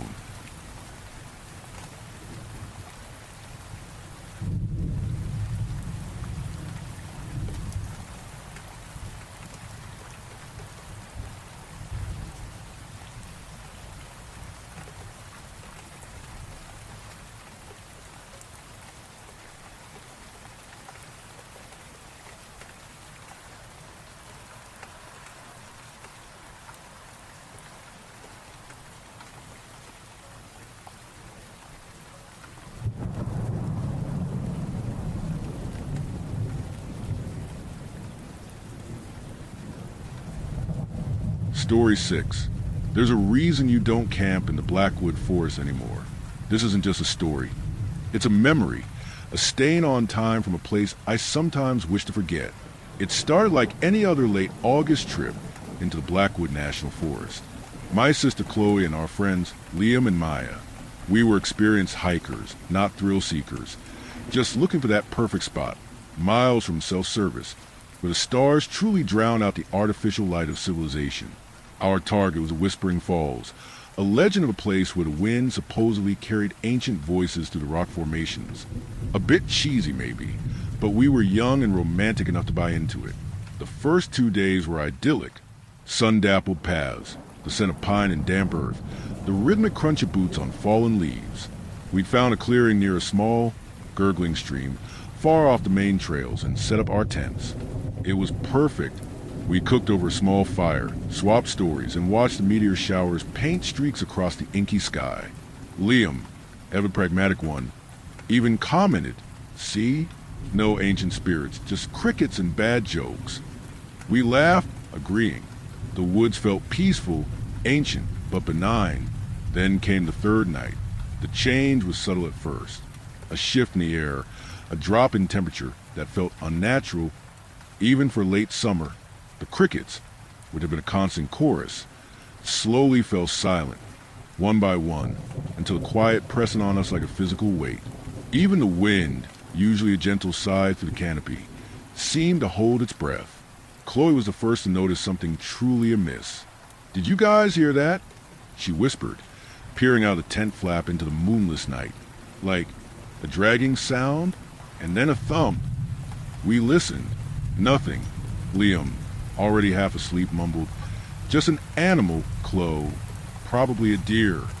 But then it came again. Scrapey. Thud. Not far, maybe 100 yards or so, deeper in the tree line. It sounded heavy, deliberate, and undeniably repetitive. Too rhythmic for a deer. Too slow for anything running. We unzipped our tents, huddling together around the dying embers of our fire. Maya clutched Liam's arm. "That's not normal," she breathed. "It sounds like someone dragging something huge. Or something dragging itself." I muttered, trying to sound brave, but my voice wavered. Then the whispering started, not the gentle soughing of the wind, or the distant murmur of the falls we'd yet to reach. This was different. Close. It was a dry, rasping sound, like dead leaves skittering across stone, but carrying a distinct cadence of speech. Yet, no words formed. Just sibilant, overlapping whispers, rising and falling in an unnerving chorus. It was everywhere and nowhere, seeming to come from the very air around us. Liam, usually the brave one, swallowed hard. He pulled out his high-powered tactical flashlight, its beam a stark, cold spear against the overwhelming darkness. "I'm just going to check it out," he said, trying for casual, but his hand trembled. "No." Chloe grabbed his arm. Don't go out there." But Liam, ever protector, shook her off gently. "We need to know what it is. It's probably just a branch or a gust of wind playing tricks." He aimed the beam towards where the scraping had seemed loudest. The light cut through the oppressive blackness, illuminating a wall of ancient trees, their trunks thick and gnarled. For a moment, there was nothing, just the flickering shadows and the relentless, meaningless whispering that now seemed to intensify, to coil around us. Then he saw them. We all did, low to the ground, reflecting Liam's powerful beam with an unholy, cold intensity. A pair of eyes, not animal eyes. Too large, too steady, too knowing. They were a deep, burning amber, set in something dark and indistinct. They didn't blink. They simply stared back, unwavering, from a height that suggested whatever they belonged to was either crouched or impossibly small. Yet the presence felt immense. A collective gasp escaped us. The scraping sound started up again, closer now, accompanied by a new sound, a slow, guttural gurgle, almost like liquid moving through a constricted throat, but deeper, echoing the cadence of the whispers. The eyes, unblinking, began to move, slowly, deliberately, as if whatever they belonged to was shifting its weight, preparing. Panic seized us. We scrambled back into our tents, fumbling with zippers, trying to create even a flimsy barrier against the palpable dread. But the sounds followed. The scraping seemed to be circling our camp, closer and closer, each thud vibrating through the very ground. The whispers were no longer just sibilant. They seemed to be forming into a mocking, insidious chorus, still without discernible words, but filled with malevolence. Liam was shaking, his flashlight beam dancing wildly through the trees, illuminating grotesque root systems and hanging moss that suddenly looked like skeletal fingers. "What is that?" he choked out. "We have to go," Maya whimpered, already trying to pack her sleeping bag with trembling hands. "Now!" We tore down our tents in a frantic, desperate blur, abandoning anything that wasn't essential. Backpacks haphazardly thrown on, laces untied, hearts pounding like were drums against our ribs. The fire, thankfully, was almost out. We didn't dare stop to douse it properly. As we stumbled away from the clearing, running blindly into the deeper woods, the whispers became a howling gale in our ears, and the scraping turned into a frenzied, tearing sound. We risked a glance back. That's when we saw it. The clearing, moments ago a refuge, was now a scene of impossible terror. The massive oak tree that stood sentinel at the edge of our camp, its roots anchoring for centuries, was no longer rooted. Its ancient, gnarled trunk was swaying. Its immense roots, thick as human bodies, were wrenching themselves free from the earth with sickening cracks and groans. Soil, rocks, and smaller plants exploded upwards as it heaved itself free. The sound was like 1,000 bones breaking, mingled with a high-pitched, almost joyful shriek that somehow merged with the deeper guttural sound we'd heard earlier. And then with a final, earth-shattering crack, the tree stood free, not fallen, but standing. It began to move, slowly at first, its massive roots acting like monstrous, splayed legs. The canopy, dense with leaves, thrashed wildly like a frantic, enraged head, and from its rough, ancient bark, around where those amber eyes had been, came that guttural sound again, deeper now, clearer, unmistakably laughter. A dry, woody cackle that echoed to the terrified silence of forest, filled with ancient malice and glee. The tree was walking. It was coming for us. We ran then, truly ran, not just from something unseen, but from the impossible, from the very earth turned against us. The whispers followed, no longer vague, but sharp, distinct, like branches whipping past our ears. The thudding of roots on the ground vibrated through our feet. We didn't look back again, not until we burst out of tree lane and onto the main road hours later, battered, scratched, and utterly broken. To this day, none of us can explain it. We told our story, of course, but it was met with polite skepticism or worried glances at our wild eyes. The park rangers found our abandoned campsite, noted the strange, churned earth where a giant oak should have stood, but attributed it to a localized sinkhole or some geological anomaly. They never saw the laughter. They never felt the roots shake the ground. So, yeah, if you hear anything tonight, any scraping, any whispering, maybe, just maybe, don't look. And for God's sake, if you see a tree moving, just run.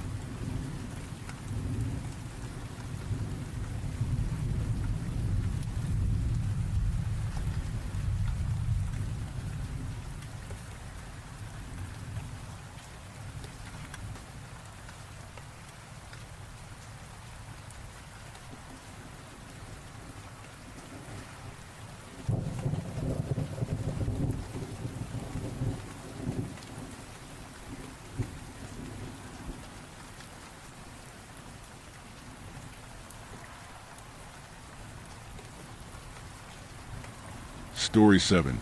At 2:13 a.m., a baby cries in room 204, but that room is always empty. Have you ever walked into a place and felt like it already knew your name? Not because someone said it, not because of a name tag, but because the walls knew it, the floors, the air, the vacancy sign still flickering in the window, as if the building had been waiting for you.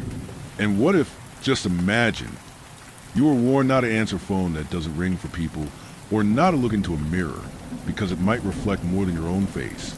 Would you stay? Yeah, I did. And my name is Cody. I was a night receptionist for a hotel called Hollow Pines Inn, a place buried so deep in the woods it practically exists off the grid. There's a town around it, Maple Glade, but calling it a town is generous. It's one road in, one road out, no streetlights, and the kind of self-service that dies the second you say hello. From the outside, it looks like the kind of place someone's grandmother might run. Peeling white paint, wrap-around porch with a crooked swing, and a little fountain that burbles but never flows. Quaint, quiet, dead quiet. But inside, the place watches you back. I started my shift on a Friday night. One night, that's all I lasted. And looking back, lasting even one feels like a miracle. I showed up around 10:30 p.m. Shift was 11 to 7. A man greeted me in the lobby, Mr. Granger, the manager. Short, stiff posture, like someone carved him from oak. His eyes were this cloudy, pale blue, the kind of eyes you see on a fish left too long on ice. And his smile didn't match the rest of his face. It looked rehearsed. You ever worked nights before, son? He asked as he handed me a ring of heavy iron keys. No electronic fobs. No codes, just iron.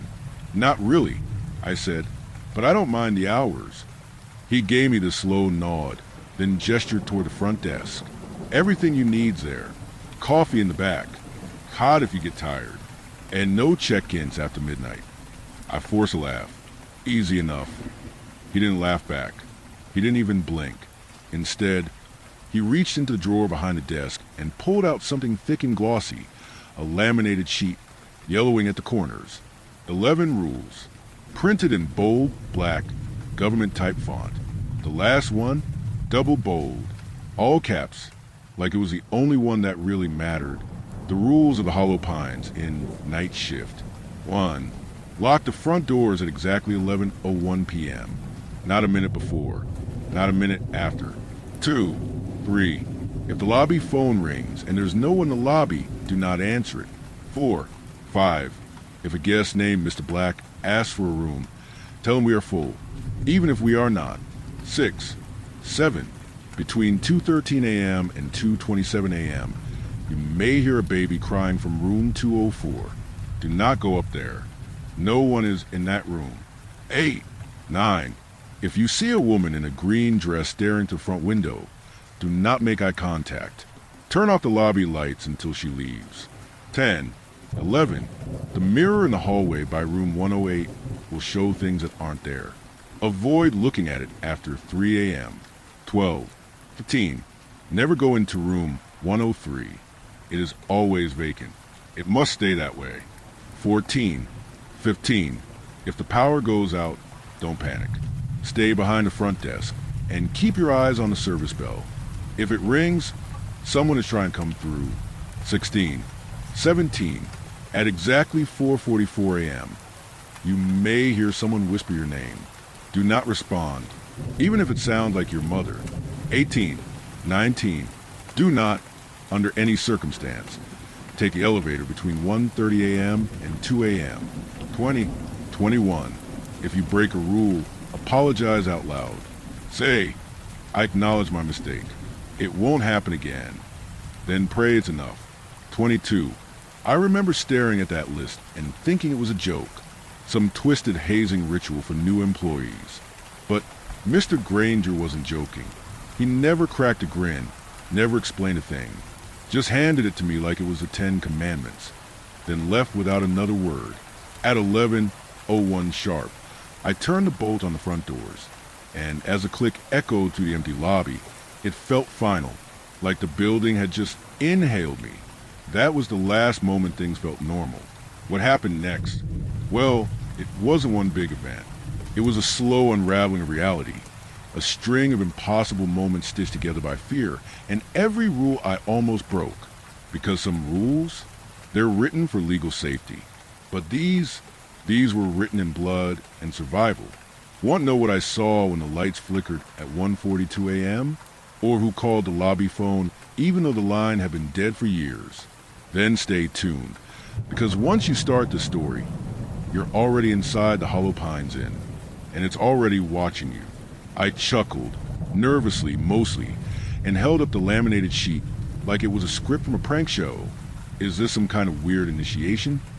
I asked, half expecting a camera crew to pop out from behind the vending machine. But Mr. Granger didn't flinch, didn't smirk, didn't say a word, really. He just gave me a hard stare and muttered, "Good luck." And then he left. No goodbyes, no instructions, no car keys. He walked right out the front door and disappeared into the woods. On foot, no flashlight, no coat, just vanished into the black pines like he belonged to them. I stood there, staring at the door, wondering what kind of place I just signed up for. I didn't know it then, but that was my first mistake, watching him leave instead of watching the clock. At exactly 11 p.m., I stood up, walked to the front doors, and waited. 1 minute passed. Tick, tick, tick. 11:01. I twisted the deadbolt until it clicked. The sound echoed, loud, final, almost like locking a cage.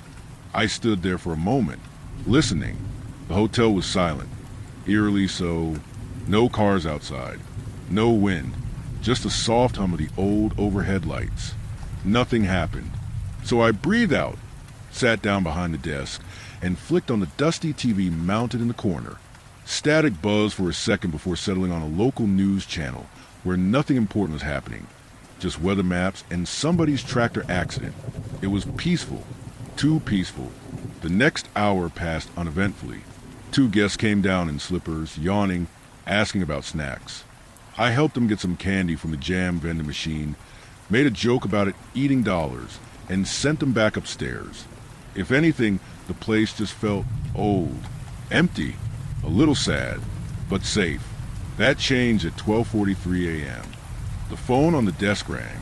Not a cell, not the back office. The lobby phone. That old beige landline with the spiral cord and stick-on number tag. It buzzed against the wood like it was vibrating from inside the desk itself. I looked around instinctively. The lobby was completely empty. Not a single soul in sight. No footsteps. No voices. No guests wandering down for late-night coffee. And that's when it hit me. Rule number 2. If the lobby phone rings and there's no one in the lobby, do not answer it. I froze. There's a strange kind of fear that sits just behind your ribs. A cold, squeezing pressure. That's what I felt right then. It crept in like smoke under a locked door. I should have let it ring. I really should have.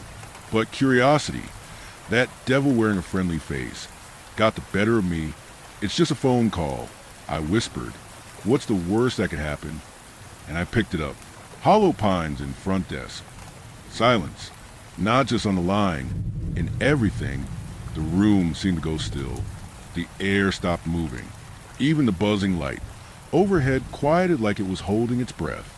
Hello, I said again, softer. Then I heard it. Not a voice, not even a whisper. Breathing. Wet, ragged, as if someone was gasping through phlegm. Each inhale bubbling like it came from a flooded lung. But the worst part? It wasn't coming through the earpiece. It was coming from beneath the desk, right beneath me. My throat constricted as I forced myself to clean it. Stumbling back with the phone still clutched in my hand, I dropped it, let it smack hard against the wood, and stared under the desk. Nothing. No one. Just shadows and wires and a faint, sour smell that hadn't been there before. The line clicked dead. I'd broken the rule. And suddenly, I remembered number 11. If you break a rule, apologize out loud. Say, I acknowledge my mistake. It won't happen again. Then pray it's enough. I didn't wait. My voice came out dry and cracked. I acknowledge my mistake. It won't happen again. The lobby stayed still. No lights flickered. No breathing returned. No phantom figures crawled out of the darkness. But something had shifted, the air pressing around me. Thicker, heavier, charged like the atmosphere right before a lightning strike. And deep inside the building, I swear, I heard a door click open, somewhere I hadn't touched. At exactly 1:10 a.m., the front doors, the ones I'd locked without fail 11:01, suddenly shuddered like something massive had thrown its weight against them. I looked up. There he was. A man, if you could call him that, tall, gaunt, and motionless, standing just inches from the glass. His coat was black, long, too heavy looking for someone with such a narrow frame.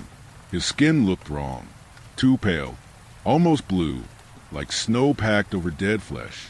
And his face? No eyebrows, no hair, just two cold dark eyes and a mouth that moved slowly. He didn't knock, didn't speak. He only mouthed the words, "Room, please." My throat dried out instantly. My fingers found a laminated rule sheet and gripped it like a lifeline. Rule number 3 burned in my mind. If a guest named Mr. Black asks for a room, tell him we are full, even if we are not. I reached for the desk mic, hand trembling. The air felt sharp now, like it had grown teeth. I pressed the button. My voice came out too soft at first. I cleared it, forced it, and tried again. "Sorry, sir, we're full tonight." The man didn't move. He just tilted his head, just slightly, and smiled. A tight, crooked, sliver of a smile, like someone learning how to do it for the first time. Then, without turning, he walked away. Backwards. Not shuffled, not stumbled.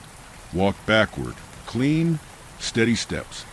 Into the darkness, swallowed by the tree-line like he belonged to the woods. I sat frozen, eyes locked on the now empty doorway. I don't know how long I stared before a sound yanked me back to reality. Ding. The elevator. I hadn't touched it. No one had. But the door slid open all the same, slow, mechanical, and perfectly on time. I looked at the clock. 1:29 a.m. and my blood went cold. Rule number 10. Do not, under any circumstance, take the elevator between 1:30 a.m. and 2 a.m. I didn't move, didn't breathe. I just stared as the doors hung open, revealing nothing but a flickering light and an empty floor.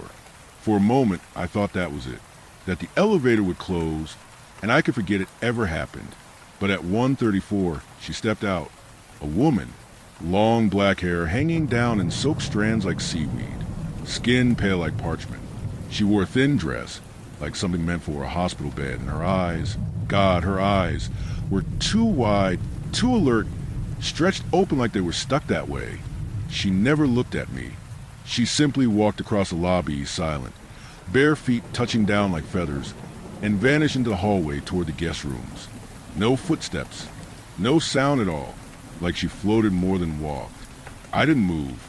I didn't even dare blink, because something in my bones told me that if I did, she'd stop, and turn, and look. At 2:13 a.m., the next horror arrived, not through the door of the elevator, but through the walls. It started soft, a baby crying, high-pitched, muffled, like it was buried behind drywall. At first, I thought it might be a guest. Maybe someone left the baby monitor on too loud. But the sound grew sharper, angrier, more desperate. I checked the guest ledger. Room 204 was empty, and that's when the rule came back to me, sharp and cold like a nail driven into the back of my skull. Between 2:13 and 2:27 a.m., you may hear a baby crying from room 204. Do not go up there. No one is in that room. I gripped the desk. My nails dug into the wood. Still, part of me, some part wired wrong by empathy or madness, wanted to help. To run upstairs and pound on that door. To hold something. Save something. But I didn't move, because this wasn't a child. This was a trap.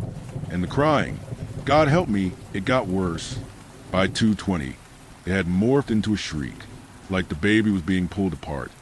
Each wail sharper than the last, turning into something not human at all. My ears rang. My eyes stung. I felt the tears try and come, but I blinked them back, because whatever that thing was, it wanted me emotional. It wanted me soft. But I sat still, stiffer than a corpse. And then, at exactly 2:27, silence, like someone flipped a switch. Not even an echo remained. And that silence, it wasn't comforting. It was watching me, waiting, because the hollow pines and it hadn't finished yet. Not even close. I was just starting to breathe again, just letting the tension slip from my shoulders when the lights died. No flicker, no warning, just a hard snap into total darkness. The kind of dark that feels alive. I couldn't see my hands, couldn't see the desk, couldn't see anything. Just black, absolute and suffocating. But I remembered, Rule 8, if the power goes out, don't panic. Stay behind the front desk and keep your eyes on the service bell. If it rings, someone is trying to come through. So I didn't move, not a muscle. I kept my back straight, eyes wide, locked on where the bell sat. Even though I couldn't see it, I stared like I could, like it would protect me if I just believed hard enough. And then it rang. One clear ding, sharp, piercing, right in front of me. I froze, and then something brushed against my legs. Not a hand, not fur, just a presence, like a current of air that was too thick, too intentional, passing under the desk and around my knees. I gripped the desk, so tight my knuckles cracked. And though I hadn't broken any rule, not this time, I whispered anyway. I acknowledged my mistake. It won't happen again. Because in this place, hesitation might as well be guilt. At 3:02 a.m., the light snapped back on. Just like that. No sound. No whir. Just light. But nothing was where it had been. The air felt different. Like it had shifted dimensions while I was trapped in the dark. At 3:05 a.m., I made a decision. I had to use the bathroom. My bladder didn't care about ghosts. I took the back hallway, keeping my eyes low, fast walked in and out. But on the way back, I passed a mirror by room 108, and like an idiot, I looked. Rule 6. The mirror in the hallway by room 108 will show things that aren't there. Avoid looking at it after 3 a.m. In the reflection, I saw myself, standing perfectly still, and behind me, a man, tall, unmoving, face long and gray. No eyes, just smooth skin stretched over bone, like something unfinished. His mouth hung half open, as if he'd been caught mid-breath. He was leaning over me, hand raised, about to touch my shoulder. I spun. The hallway was empty, but the mirror still showed him, still reaching. I ran, sprinted, back to the front desk, heart pounding like it was trying to crack my ribs from the inside. And once again, I whispered a line. I acknowledged my mistake. It won't happen again, even though I knew it would. At 3:59 a.m., she came. The woman in the green dress. The one I had hoped wasn't real. She appeared in the front window without a sound, like she had risen straight from the ground. Her hair hung in wet ropes, soaked through. Her skin was too pale, pruned and waterlogged, like she walked out a lake that didn't want her anymore. And her eyes? Empty, bulging, too wide. She stared directly through the glass. Didn't blink, didn't move, just watched me. And I knew, if I looked back too long, she'd find her way inside. I dove under the desk, reached up with shaking fingers, and killed every light in the lobby. Click, click, click. Darkness again. When I dared to look back toward the window, she was gone. But she hadn't walked away. She had vanished, like steam or a memory. And then came the voice. At 4:44 a.m., it floated through the hallway like fog, slipping through cracks in the foundation. Cody, a woman's voice. Gentle, familiar, my mother's voice. Cody, sweetheart, are you there? Soft, sweet, desperate. Every instinct in me screamed to answer. I nearly stood. Cody, it's Mom. Please, I need help. But I didn't speak, didn't breathe, didn't move. I squeezed my eyes shut and clamped my hands over my ears. I knew better. Rule 9. At exactly 4:44 a.m., you may hear someone whisper your name. Do not respond, even if it sounds like your mother. And it sounded exactly like her. Too exact, too perfect, like something wearing her voice as a mask. I sat there for what felt like forever, until the voice faded, gone like fog under sunlight. But it left something behind, a feeling, like a hook still buried just under the skin. Like the building wasn't trying to scare me anymore. It was trying to learn me, mimic me, break me, and I still had hours left before the sun would rise. 5:50 a.m. The clock ticked forward like it was crawling through molasses. 10 minutes until sunrise.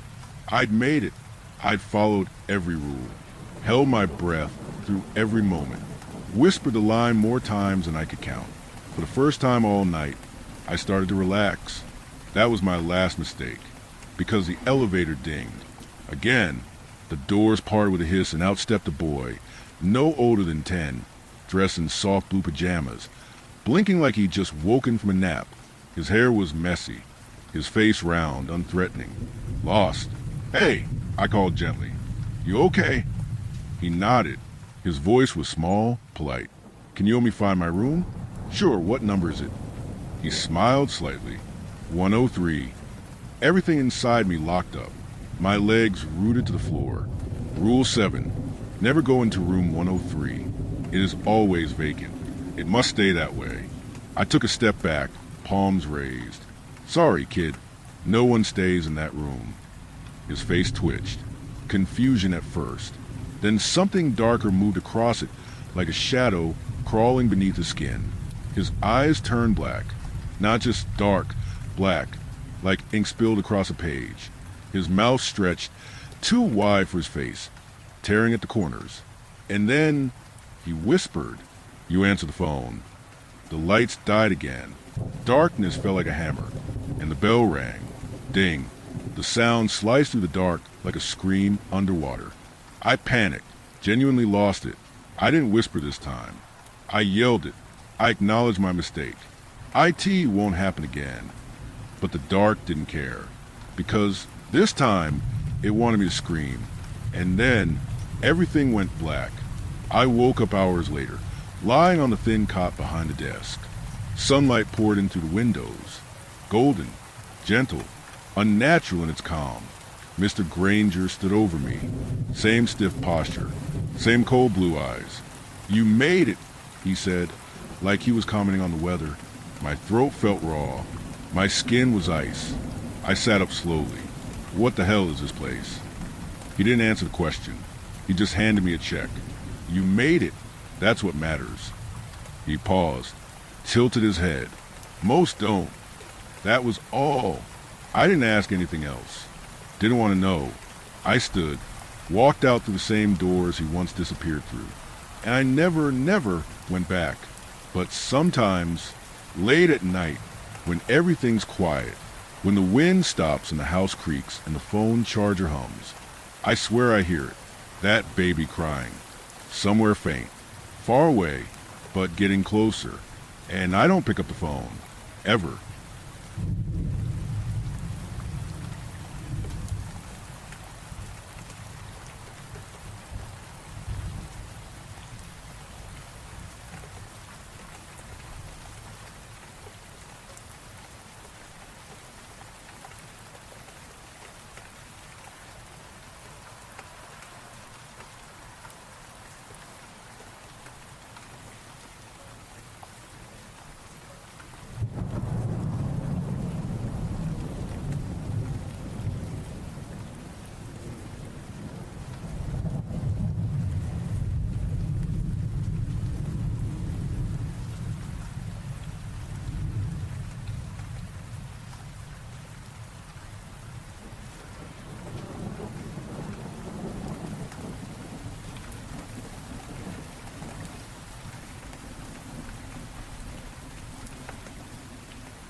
Story 8.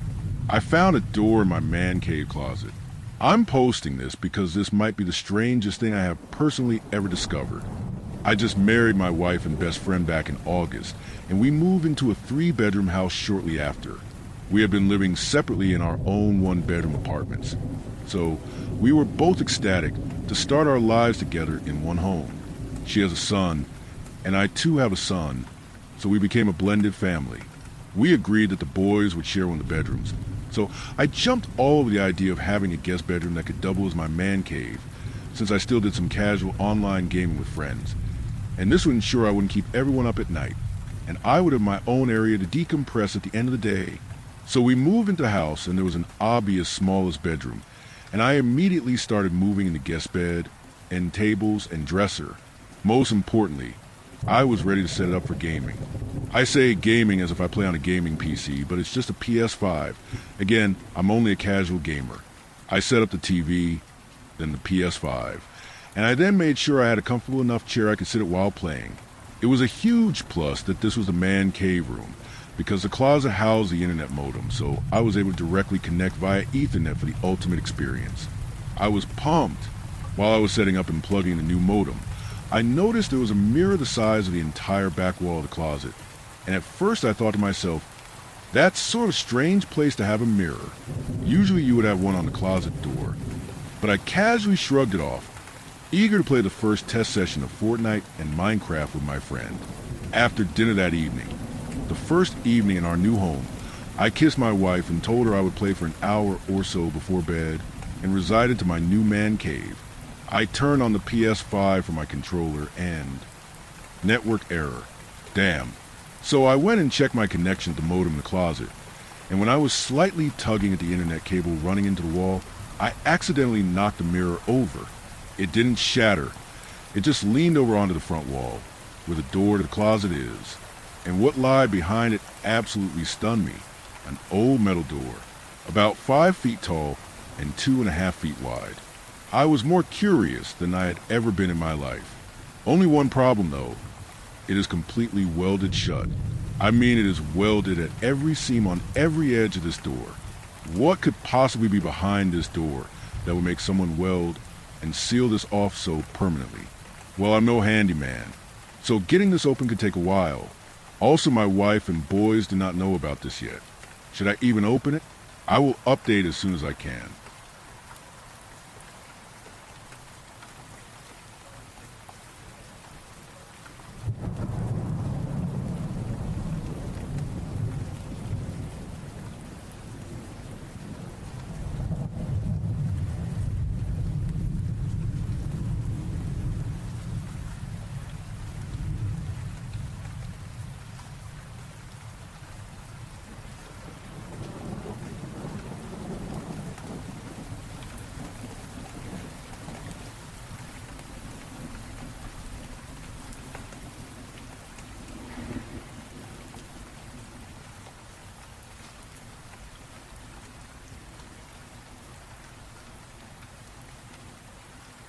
Story 9.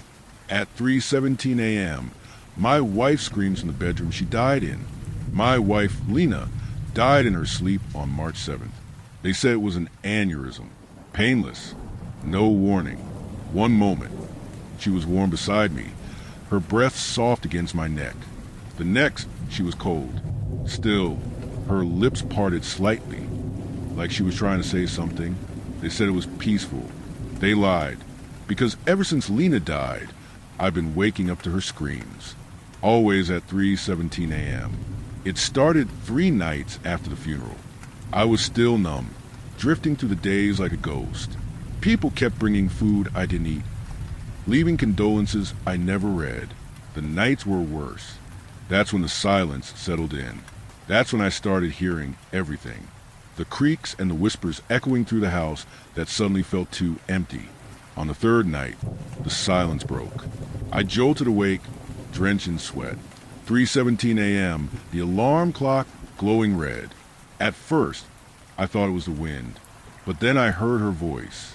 A scream, raw, primal. It came from our bedroom, the room where she died, the one I hadn't stepped into since the paramedics closed the door and carried her out.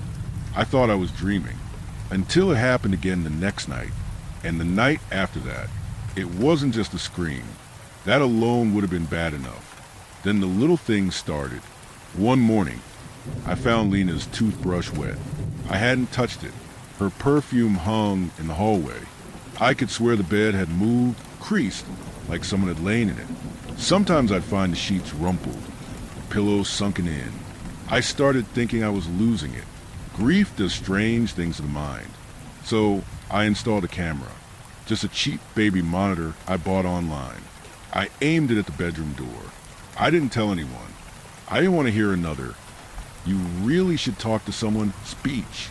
The next day, I watched the footage with shaking hands. At 3:16 a.m., nothing. At 3:17, the door opened, not slowly, not with a creak. It snapped open, like someone yanked it from the other side. Then on the audio, a scream, loud, deafening, filled with pain and fury. But there was no one there. Nothing came out, just a scream, and the door slowly swinging shut again. I stopped sleeping. Instead, I started researching. Ghosts, poltergeists, time slips, anything that might explain what I was living through. But nothing fit, because this wasn't just haunting behavior. It was getting worse. The hallway mirror cracked from the inside. Lena's cat, Clover, sat outside the bedroom door every night and howled until her throat bled. And then there was a smell, like rot, wet earth, mold, old blood. Every morning after 3:17, that smell would spread down the hallway, stronger with each passing day. I tried to leave, pack my bags, book the hotel. The first night I was away, I got a call from the front desk. "There's someone in your room," they said. A woman, screaming. When they checked, the room was empty, but on my hotel pillow, someone had placed Lena's wedding ring. I hadn't seen it since the coroner gave me her personal effects. It should have been locked away in a drawer. I went back home. I don't know why. Maybe I thought I could fix this, give her some kind of peace. I entered the bedroom for the first time since she died. The air was thick, heavy. I stood in the doorway, too afraid to step inside. That's when I saw it, a footprint pressed into the carpet by her side of the bed. Small, bare just like hers, but it was soaked. The fibers around it dripped. Dark, muddy water pooled beneath it. I stepped back, slammed the door shut. That night, I installed 2 cameras. One at the door, one inside the room, facing the bed. I watched the footage the next morning. At 3:17 a.m., both cameras cut out. Static, screaming, but one single frame slipped through. A single clear frame. I froze. Lena was sitting at the edge of the bed, soaked, covered in mud, her face blank, mouth wide in a scream I couldn't hear. Her eyes were black voids, and behind her something else, something wrong. A figure, tall, blurred, its hands resting on her shoulders. No face, just teeth, hundreds of them, all smiling. I called a priest. He refused to enter the house. Said he'd never felt anything like it. Said this wasn't a haunting. It's a passage, he whispered. She's a door now. I didn't understand what that meant. Not until I found the hole. It was behind the headboard. A patch of wall that had started to peel. The wallpaper came away like wet skin. I pulled it back. There was nothing behind it. No drywall. No beams. Just black. A tunnel, maybe 2 feet wide, stretching into total darkness. It smelled like Lena's scream. I tried to seal it, boarded it up, nailed it shut. That night, I woke up with my mouth wide open, choking on mud. Thick, sour water dripping from my hair. I ran to the bathroom mirror. My eyes were purple. Just for a second I saw it. Something staring back at me. I couldn't breathe. I started clawing at my skin, trying to peel it off. When I finally collapsed, gasping for air, I saw something in the hallway mirror. Lena, watching. No blinking. No tears. Just watching. And behind her more. I went to Lena's grave. Dug until my hands bled. Her coffin was full of water. She's gone. That's not her anymore. It wears her shape. Smells like her. Cries in her voice. But it's not Lena. It's using her like a doorway, a portal. The more I suffer, the more I remember her, the wider it opens. It's feeding on me, on my memory of her, and it's not alone anymore. Last night, I heard more voices behind the bedroom door, not just her scream. Children, laughing, whispering in languages I don't understand. Wet footsteps walking just beyond the tree line. Something knocked. 3 times. Slowly. Deliberately. When I didn't answer, they whispered through the keyhole. Let her in. I can't leave. I tried again yesterday. Took the highway. Drove for hours. But the sky went dark at 3:17. My phone screen cracked. My car died. And I woke up at home. Mud on my shoes. Her perfume hanging in the air. The hole is bigger now. I can hear the wind passing through. Only there's no wind in there. Just breathing. They're coming through. She was the first. The breach. A doorway made of sorrow. I think I love her too much. Maybe that's what let it in. My memory of her was too strong. Too vivid. It opened something. They say if you grieve hard enough, you invite the dead back in. But I didn't invite her. I invited them. I don't sleep anymore. But every night, I lie in bed and stare at the door. And every night, at 3:17 a.m., it opens a little more. She's closer now. She's standing just outside the door. Mouth open, arms limp. She doesn't blink. And behind her, the teeth are smiling. They're almost through.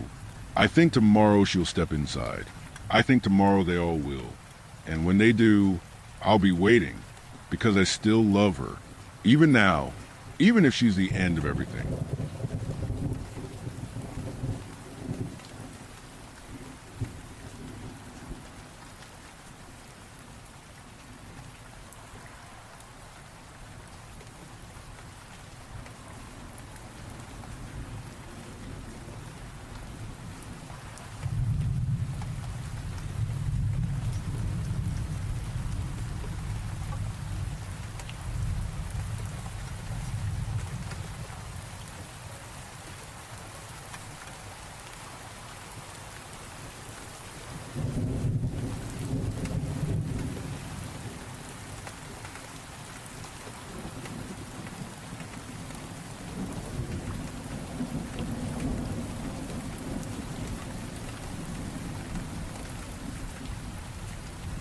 Story 10. Stay away from Lake Latimer. When my husband and I got married, we made a deal. The problem was we had entirely different visions of where we want to spend our lives. I love the city. I grew up in a boring, cookie-cutter suburb where there was never anything to do except get drunk or high in each other's basements. When high school ended and I escaped the city, I felt like I'd awoken from the longest, dullest dream imaginable into a world that was vibrant and alive. My husband, Aiden, hates it. It's too loud, too bright, too polluted, and you can't even see the stars at night. I can't breathe here, is what he told me. He'd much rather be deep in the wilderness. No other people for miles. Nothing resembling civilization in sight. To me, that sounds even worse than the suburbs. Just as boring, but without a bed or indoor plumbing. Plus, all the bugs. EW.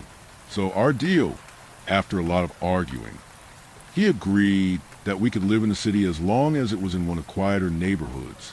Sure, fine. But to get him to sign on for this, I had to promise to go on 2 camping trips with him every year, one in the spring and one in the fall. Each no fewer than 2 nights and no more than 5. He could take as many trips as he wanted alone or with friends, and he did so a lot.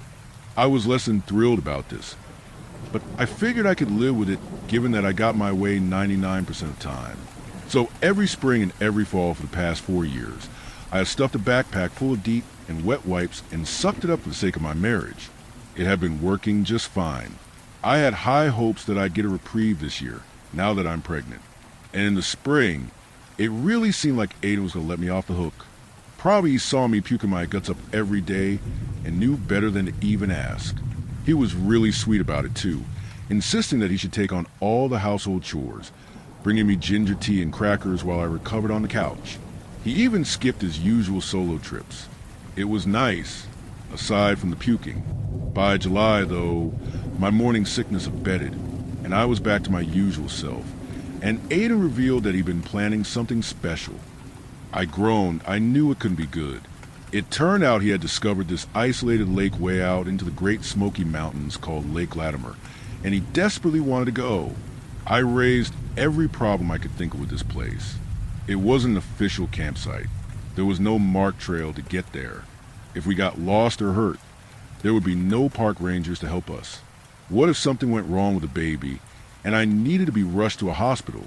He had thought of all this and had an answer for everything. He'd already scouted this place out, and it was perfectly safe. Yes, there were bears, but there had never been a reported attack in this area.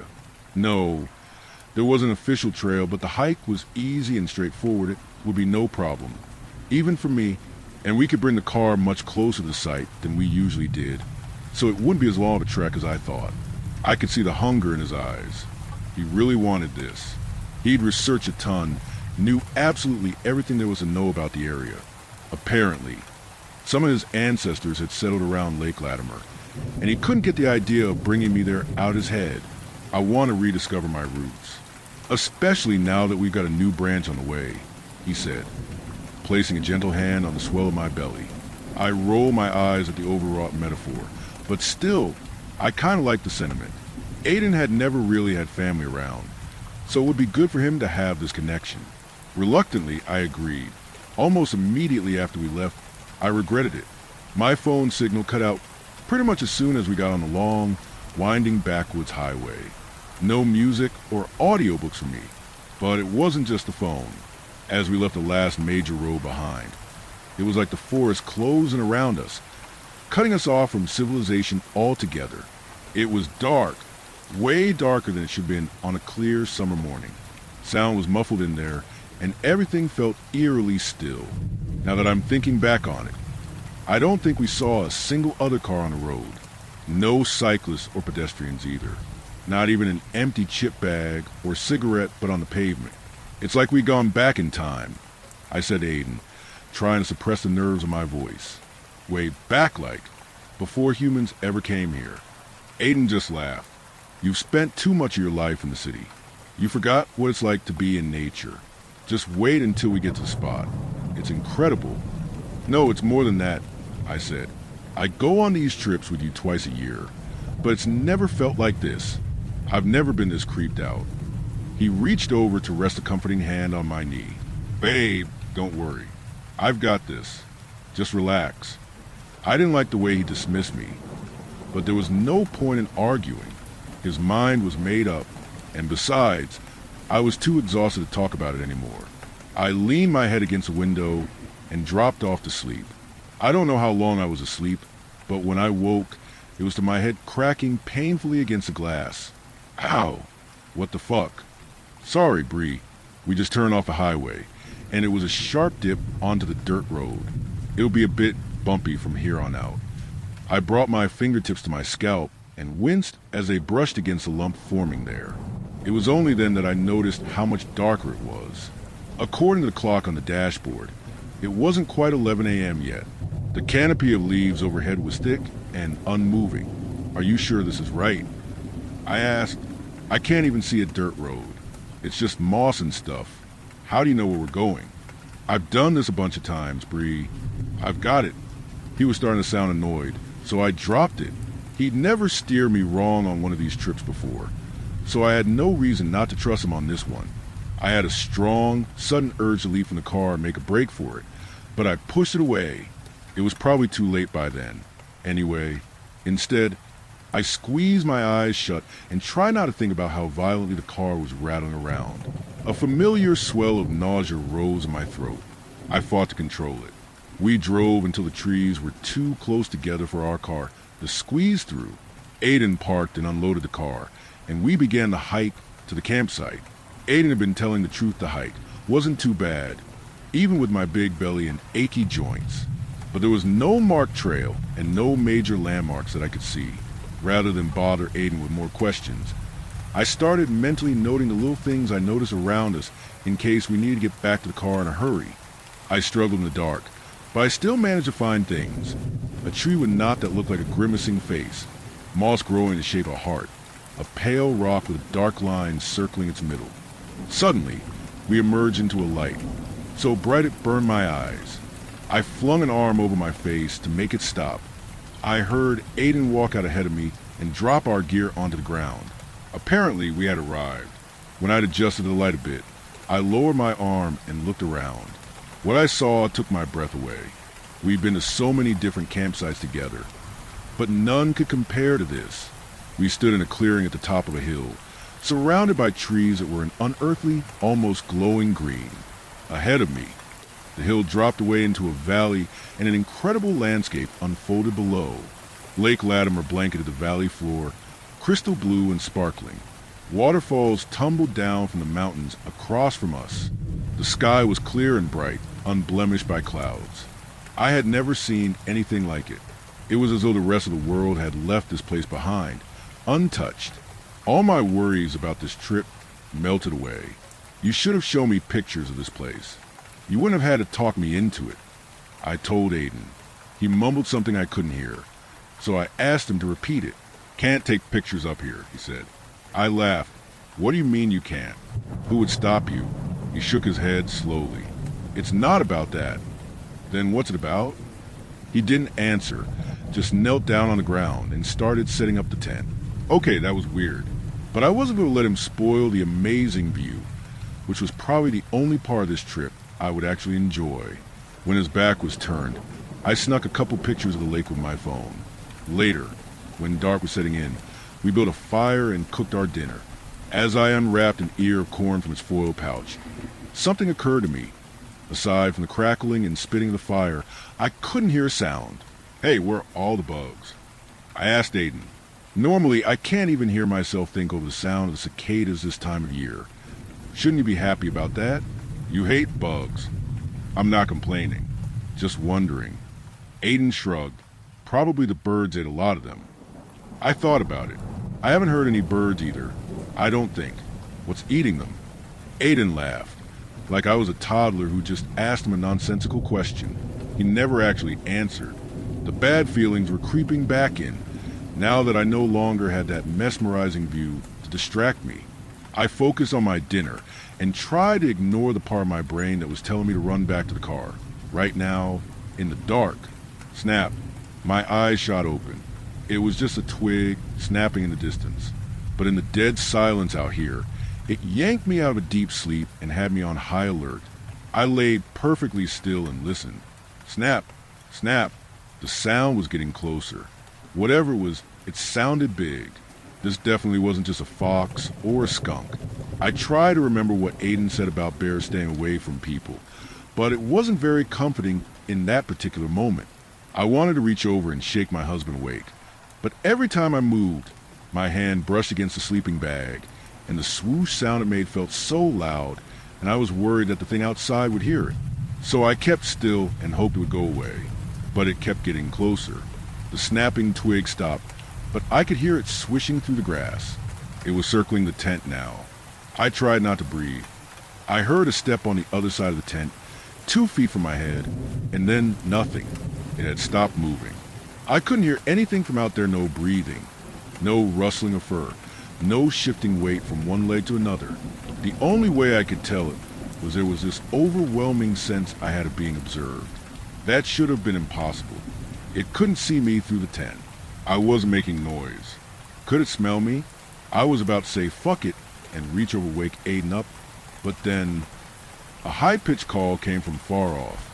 I thought it must have been an owl or something, but I'd never heard anything like it. It was eerie, like it had come from an entirely different place or time. The thing outside the tent took off, galloping in the direction of the trees. I felt my whole body untense, and I started shaking pretty hard. My breath came back to me in shallow bursts as I tried to gulp in air. I sat up and tried to take deep, even breaths to slow my pounding heart. What the fuck was that? I'd had some unpleasant experiences on these trips before, but this was something else. This was the first time I'd actually felt terrified. I thought about waking Aiden up right then and there and demanding to go home immediately. But there was simply no way I was going out there into the pitch dark night after what had just happened. I'd tough it out until morning. I don't remember lying back down, but I must have fallen asleep at some point. I awoke groggy and achy and still a little freaked out, but at least the sun was shining. I peeled myself up from the ground and crawled out of the tent. Aiden was already up and preparing breakfast. His hiking pack was next to him, ready to go. "Where are you off to?" I asked. "Just going to head around to those mountains over there." He nodded to the other side of the lake. "You coming?" He always asked, even though my answer was always the same. "No." "You sure?" "I think we need to go home." Aiden looked up sharply. "What? Why?" "We just got here. There was something outside the tent last night. It didn't feel right. I didn't notice anything. I heard it. It was creeping around outside the tent, then stopped on my side for a while and just stared, I guess. Then there was a call and it ran off." Aiden shook his head. "It was just some critter that got curious. It was big. A coyote then." "You promised there was nothing dangerous out here." "I promised there were no bear attacks. Besides, coyotes go after small prey. They're not interested in people." This one was. Aiden sighed, and through the tongs he was holding onto a plate. "I don't know. It was probably nothing." "You say it was loud, close by?" "I never woke up." "Haven't you been having those weird pregnancy dreams recently?" "Couldn't it have been one of those?" I stopped to think. I had had some weird dreams, but this didn't feel like that. "Do you want me to skip the hike today? I could stay back if you don't feel safe." The words almost sounded genuine, but I could tell from the look on his face that he really didn't want to do that, and the chances I could talk him into leaving entirely were essentially zero. "No, it's fine. You're probably right." I wandered away toward the lakeside of the hill while Aiden finished cooking breakfast, trying to collect my thoughts. Everything felt jumbled up in my head, and I didn't know what to believe, and I was so tired. But from the start, everything about this trip had felt wrong, just off somehow, and something was going on with Aiden. He was never this mean or dismissive. Was I really just imagining all of it? It took me a while to notice it. I was just sort of staring in that general direction, letting my mind wander, but gradually, it wormed its way into my conscious thoughts. There was a house. It was at the bottom of the valley on the south side of the lake. It was nestled back into the trees in a way that made it very easy to miss. But there it was, clear as day now that I'd spotted it. I opened my mouth to ask Aiden about it, but I quickly shut it again. I didn't need him talking me out of this too, try and convince me it was a rock formation, or a couple of fallen over trees, or something. I knew what I had seen, and I wasn't going to let him mess with it. Suddenly, I was determined to stay. We ate breakfast in silence and had a quick, tense goodbye before Aiden left for a hike. I waited until his footsteps went quiet, and I could no longer see him between the trees. As soon as I was sure I was alone, I stood and went back to the spot on the edge of the hill. I held up my phone and opened the camera app, and when I'd found the building again, carefully zoomed in on it. I snapped a few quick photos and then sat down to examine them. It was a small log cabin with a crumbling chimney poking up from the far side. A doorway faced the lake. I thought I could see a door hanging crooked on its hinges, but it was too shadowy to tell for sure. Right then, I was overwhelmed with an urge I'd never felt before. I wanted to go exploring the woods. Something about this little house was nagging at me, and I needed to find out more. Problem was, I'd never gone adventuring by myself before. I was pretty sure I could find my way to the bottom of the valley and just follow the lake around, but finding my way back? That I wasn't so confident about. I thought for a few minutes and came up with an idea. Along with my water and a few snacks, I would bring one of Aiden's knives. As I descended through the woods, I'd carve a small, barely noticeable mark into the bark of a tree every few yards, enough that I could use them to find my way back, but unlikely to be found by Aiden or anyone else who wasn't looking for them. And please, spare me any lectures about damaging those trees. I think I've been punished more than enough. The journey took a lot longer than I'd expected, mostly because this way was a lot steeper and rockier than the way we come up from the car. I had to keep stopping to look for safe ways down, and sometimes I had to go a long way around. It was a couple of hours before I finally saw Lake Latimer in front of me. I thought I'd been going a straight line, but I must have veered off to the side at some point, because I was much closer to the house than I thought I would be. It was only 50 yards or so away. As I walked toward it, I started to feel uneasy, like I'd made a mistake coming here. But I had already come all this way. It made no sense to turn around now. I reached the open doorway. Light flooded in from outside, illuminating a small chest of drawers and a fireplace piled high with ash. There was also a desk with a small stack of papers on it. A rock had been placed on top, presumably to keep the papers from falling or blowing away. A chair was pushed back from the desk, as though someone had just been sitting there and gotten up. I almost left then. Whatever that place was, it clearly belonged to someone who had been there fairly recently. But then I saw it, a small telescope on the far side of the desk. It stood out as odd because, unlike everything else in the house, it looked new, modern. I took a step or two inside to get a closer look, another couple of steps, and I felt a sinking in my stomach as a realization washed over me. Another step, and I bent down and put my eye to the lens and confirmed what I already knew. It was pointed out the window, directly at our campsite. I jumped back, my heart hammering in my chest. What the fuck was this? I should have never agreed to this trip. As I stumbled toward the door, the paper on top of the stack caught my eye. Most of it was written in some kind of shorthand I couldn't understand, except for one part. My name. Only my first name, but it was on that page several times, and I just couldn't believe it was a coincidence, not on top of everything else. With shaking hands, I rifled through the rest of the stack, more shorthand with my name interspersed throughout, but in a few places there were little penciled-in notes in plain English. They were about us.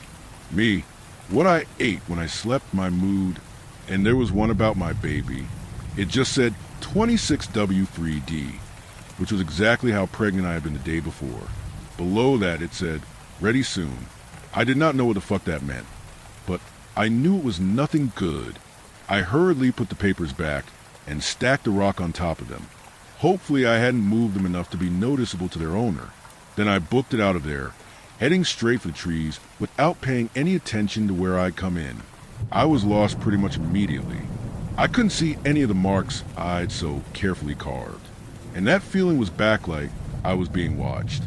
I was running as fast as I could, which was not all that fast with the baby weighing me down. He was rolling around and kicking me harder than ever before, almost like he could sense my distress. Just as I was reaching the height of panic, my legs slipped out from under me and I landed hard on my hands and knees. I cried out in pain and let myself fall all the way to the ground. For a few minutes I just laid there, crying hysterically, expecting that at any moment I'd feel hands close around my ankles and start dragging me away. But it didn't happen, and that calmed me a little. It lessened my sense that danger was just behind me, lurking. I sat up and examined my injuries. Some scrapes, and I probably bruised later, but nothing serious. I grabbed my water and took small sips. Obviously, I was off course and had to find my way back. It was early afternoon now, I realized with a twinge of panic it might beat me back to camp and wonder where I was. Not much I could do about it, but try to find my trail. So I took a few deep breaths and looked at my surroundings. I had gone downhill to get to the lake, so obviously I needed to go uphill to get back to camp. But should I go straight, veer right, or left? I needed to go east. But which way was that? I had no compass or even a map, so my only real guide was the sun. Now that it was afternoon, it should be in the west. It was hard to tell through the thick canopy, but I thought I could see a brighter patch of light to my right, like the sun was straining to break through. So I pivoted left and started walking. And it worked. It took me a while, but I found one of my marked trees, and I could see the marks continuing into the distance. I almost shouted with joy, but I hadn't totally let go of my fear yet. I still didn't know who or what was out in these woods. I started heading back. It was slow going, but I felt a lot less panicky now that I had a path to follow. I should have known that feeling wouldn't last. Snap! I froze just for a second. Then I started again. Surely it was just an animal, right? Snap! Snap! No. Nope. Suddenly, I was very sure that the thing I'd heard last night was stalking me. I whipped around to try to catch in the act, but I saw nothing. I turned around and continued my trek back. Snap! It knew I knew it was there, but it was going to follow me anyway. Fuck. I sped up slightly, but still I could hear behind me, trailing me. Was it my imagination, or was it getting closer? I sped up again. Yes, it was definitely closing in. Oh, fuck. I took off running as fast as I could, but I could hear it keeping pace behind me. The baby was doing somersaults again. All this stress couldn't be good for him. God, I wished I had never agreed to this trip. The footsteps were getting closer and closer until I was sure I could hear whatever was panting right behind me. Its breath on the back of my neck. I desperately wanted to look, but I knew if I slowed for even a second it would reach me. I burst into the clearing, the light nearly blinding me, and kept running until I reached the tent and dove inside. Finally, I risked a look behind me. Whatever was had not followed me into the clearing. But I swear I saw a movement at the tree line I caught on something just before it disappeared into the shadows. It was only a quick glance, but it seemed to be walking upright, on two legs, like a human. I had to get the fuck out of here. First, I needed the car key. I dug through all of our stuff, becoming more frantic by the second when I couldn't find it, convinced we must have lost it somehow. But then it plunked onto the ground in front of me. It had fallen out of a pocket in the pants Aiden had worn the day before. I scooped it up and clutched it to my chest, ready to guard it with my life. Now I needed to wait for Aiden to come back, so we could pack up and go. I was tempted to flee right then and there, but I couldn't bring myself to just leave him. Whatever lurked in these woods might be after him too. I wouldn't let him talk me out of leaving this time, though I'd had enough of that. When he got back, I'd tell him that he was free to come with me or stay behind, but either way I was going, and then I'd leave no matter what he said. But he didn't come back. Late afternoon became evening, sending the trees' shadows sprawling across the clearing. The sky settled into a golden orange haze, and still no Aiden. Maybe he wasn't coming back at all. He could be hurt out there or lost. It might be better to leave and bring back help. If I waited much longer, it would be too dark to find my way back to the car. I'd have to delay my escape until morning. So I stuffed a few more snacks into my bag and got out of there. It was dim once I made it into the trees, so I took out my phone to use as a flashlight. The beam seemed weak, but I could still see enough to follow the landmarks I'd found on our way up. So I started off as fast as I could under the circumstances, which wasn't much more than a brisk walk given the low visibility. My plan was working. I found all the oddly shaped branches and rocks I'd seen on the way up. I'd been walking for 30 minutes or so, and I was still on the right path. Snap! Fuck! I started to jog, but just like before the thing kept pace with me. Snap, snap, snap. How far was I from the car? I thought no more than 15 minutes at this pace, but I wasn't sure. Could I outrun my stalker for that long? I sped up dangerously fast in the dark, but I didn't see a choice. I leapt over tree roots, dodged drooping branches, and was still managing to keep the trail I'd memorized. I even thought the footsteps sounded further away now, but I couldn't relax. Letting my guard down now could be a fatal mistake. Eventually, I noticed the sound behind me had totally disappeared, and I slowed to a walk. I should have been relieved, but all I felt was dread. I couldn't have outrun it. There was no way. So where had it gone? I took careful steps, trying to be as quiet as possible. Snap! I froze, because now the sound was coming from in front of me. Snap! Closer. I desperately didn't want to, but I knew I had to. With trembling hands, I raised my flashlight. The thing in front of me, about 20 yards away, looked almost human. 2 arms, 2 legs, draped in ragged clothing that must have been at least a couple decades old. But it was unnaturally tall, and it had no face, just a blank white oval where its face should be, with a thin red line cutting horizontally all the way across it. For a long moment, we both just stood there, watching one another. Then it lunged for me. I turned and bolted completely off my path and into the unfamiliar woods. From behind me, I heard a call, the same one I'd heard last night. From far off, I heard similar calls echoing back to us. There were others, and they were coming. I was frantic now, stumbling over rocks and roots as I ran. It felt like the trees were closing in, like branches and vines were snatching at me. My foot caught on a root, and I crashed to the ground.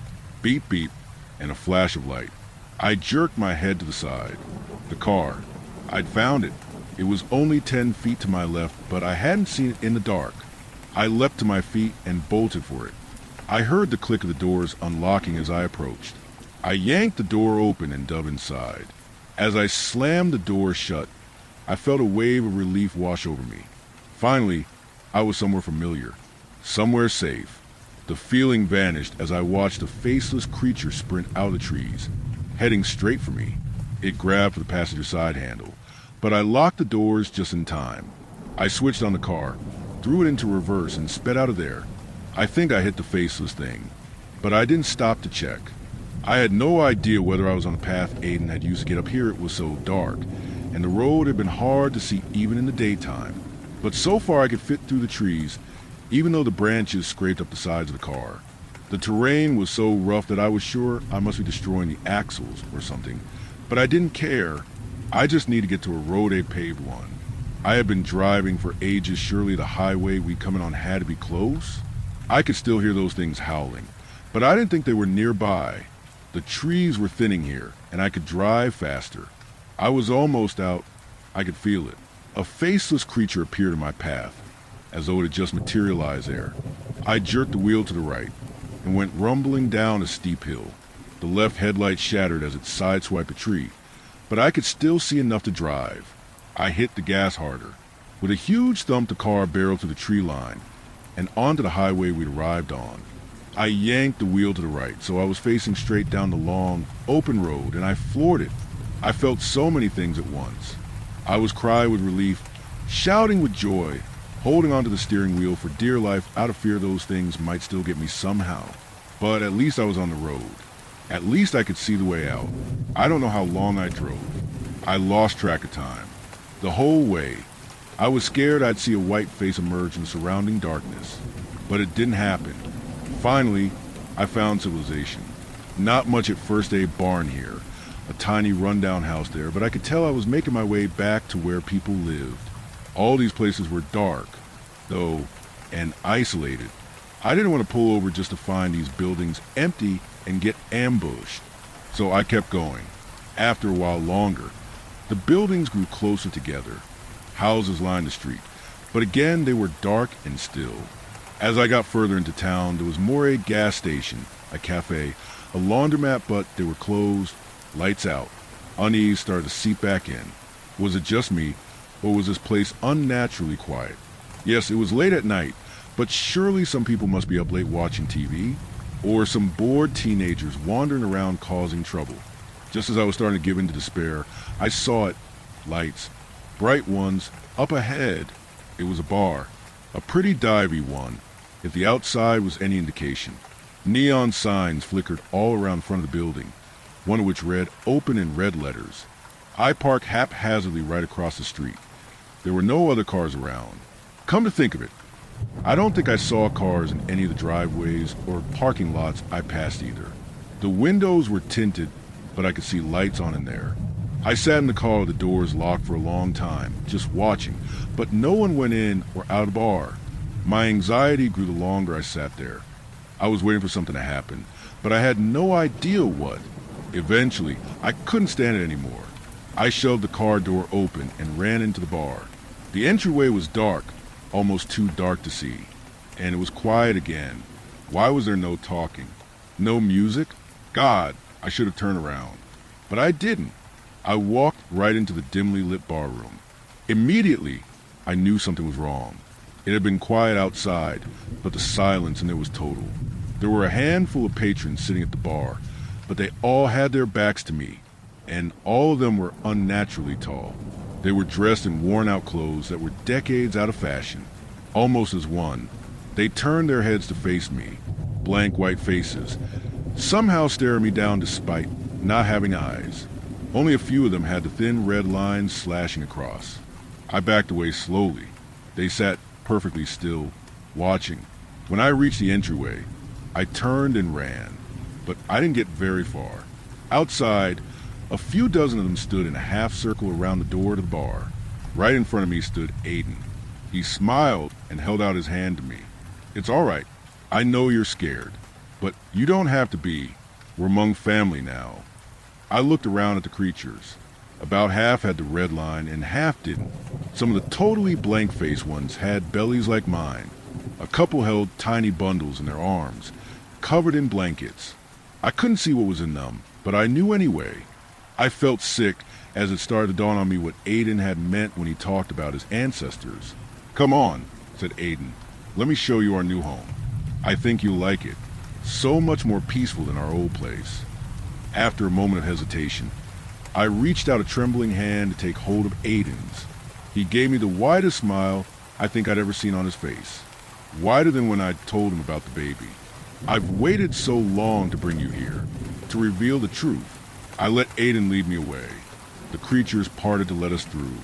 Beep beep. I yanked my hand away and bolted for the car. Aiden chased after me, but I made it there first, slamming and locking the door behind me. I wasted no time in starting it up and peeling away. The creatures leapt out of my path. I reached the main road and headed back in the direction I'd come from. A figure appeared before me on the road, and I slammed on the brakes. It was one of them, but small, a child. It looked so tiny and helpless out there. I almost wanted to open the door and offer to take it away from here, give it new life. But then an adult figure appeared next to it, and its red slash of a mouth broke into a grin, all the way from one side of its face to the other, revealing a mess of hundreds of long, gleaming, needle-shaped teeth. I took off again, steering onto the grass to get around them, and sped down the road. I was almost out when Aiden leapt into my path. I swerved. I didn't mean to. It happened automatically. Something in me wouldn't let me hurt him. The car careened off the road and down a slope towards the trees. Too late. I remembered I had not buckled my seatbelt. The last thing I remember is the sickening crunch of the car slamming into a tree. Then everything went black. I woke a couple of days later in the hospital. I immediately started to panic, trying to tell the nurses what had happened, but they just shook their heads and told me Aiden had already told them everything, that I'd gotten lost and panicked, that he'd tried to help me, but I was convinced something was after me and bolted to the car. In my frantic escape attempt, I lost control and crashed into a tree. Everything checked out. The EMTs confirmed they found me way out in the wilderness, nowhere near any towns. They said I'd woken up briefly in the ambulance and started babbling about a village inhabited by monsters with needle teeth. The police had driven up and down that highway and hadn't seen any signs of civilization out there, not even a tiny village. None of it had happened. I'd sustained head trauma in the accident. Everything I remembered after that was nothing more than a nightmare. The baby would be fine, they assured me. I would be, too. A few weeks rest, and my real memories would start to filter through the delusions. I'd need to be on bed rest, though, just to be safe. I checked my phone. All the pictures I'd taken over the last few days were gone. None of it made any sense. But absolutely everything backed up Aiden's version of events, to the point where I almost believed them. Aiden took me home, made me rest in bed, doted on me just like he had in my first trimester. For a while, it really seemed like things might go back to normal. Like I could convince myself that what I remembered wasn't real. But they didn't, and I couldn't. There's just too much that doesn't feel right. Like how my skin crawls every time Aiden puts a hand on my belly, and how the baby seems to writhe in response to his touch. He keeps disappearing for hours at a time and won't tell me where he's going. Sometimes at night, I swear I can hear that strange call outside. And last night, I woke from a deep sleep to see Aiden watching me from the corner of the room. It took everything in me not to scream when I saw that smile split across his face, deep red and stretching from one ear to the other. Sharp teeth gleamed in the dim moonlight. I'm scared one day I'll wake up, open my eyes, and discover I'm back in that place with those things. My family, I suppose. When I look in the mirror, I don't see my face anymore. It's paler and smoothed over, no more freckles or blemishes or fine lines. Even my lips have lost their color, and they seem to be shriveling up. I think it's too late for me now.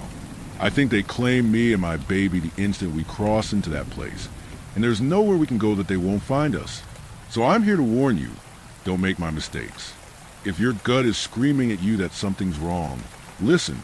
Don't ever let anyone push you into a situation that you can see is unsafe. And stay far, far away from Lake Latimer.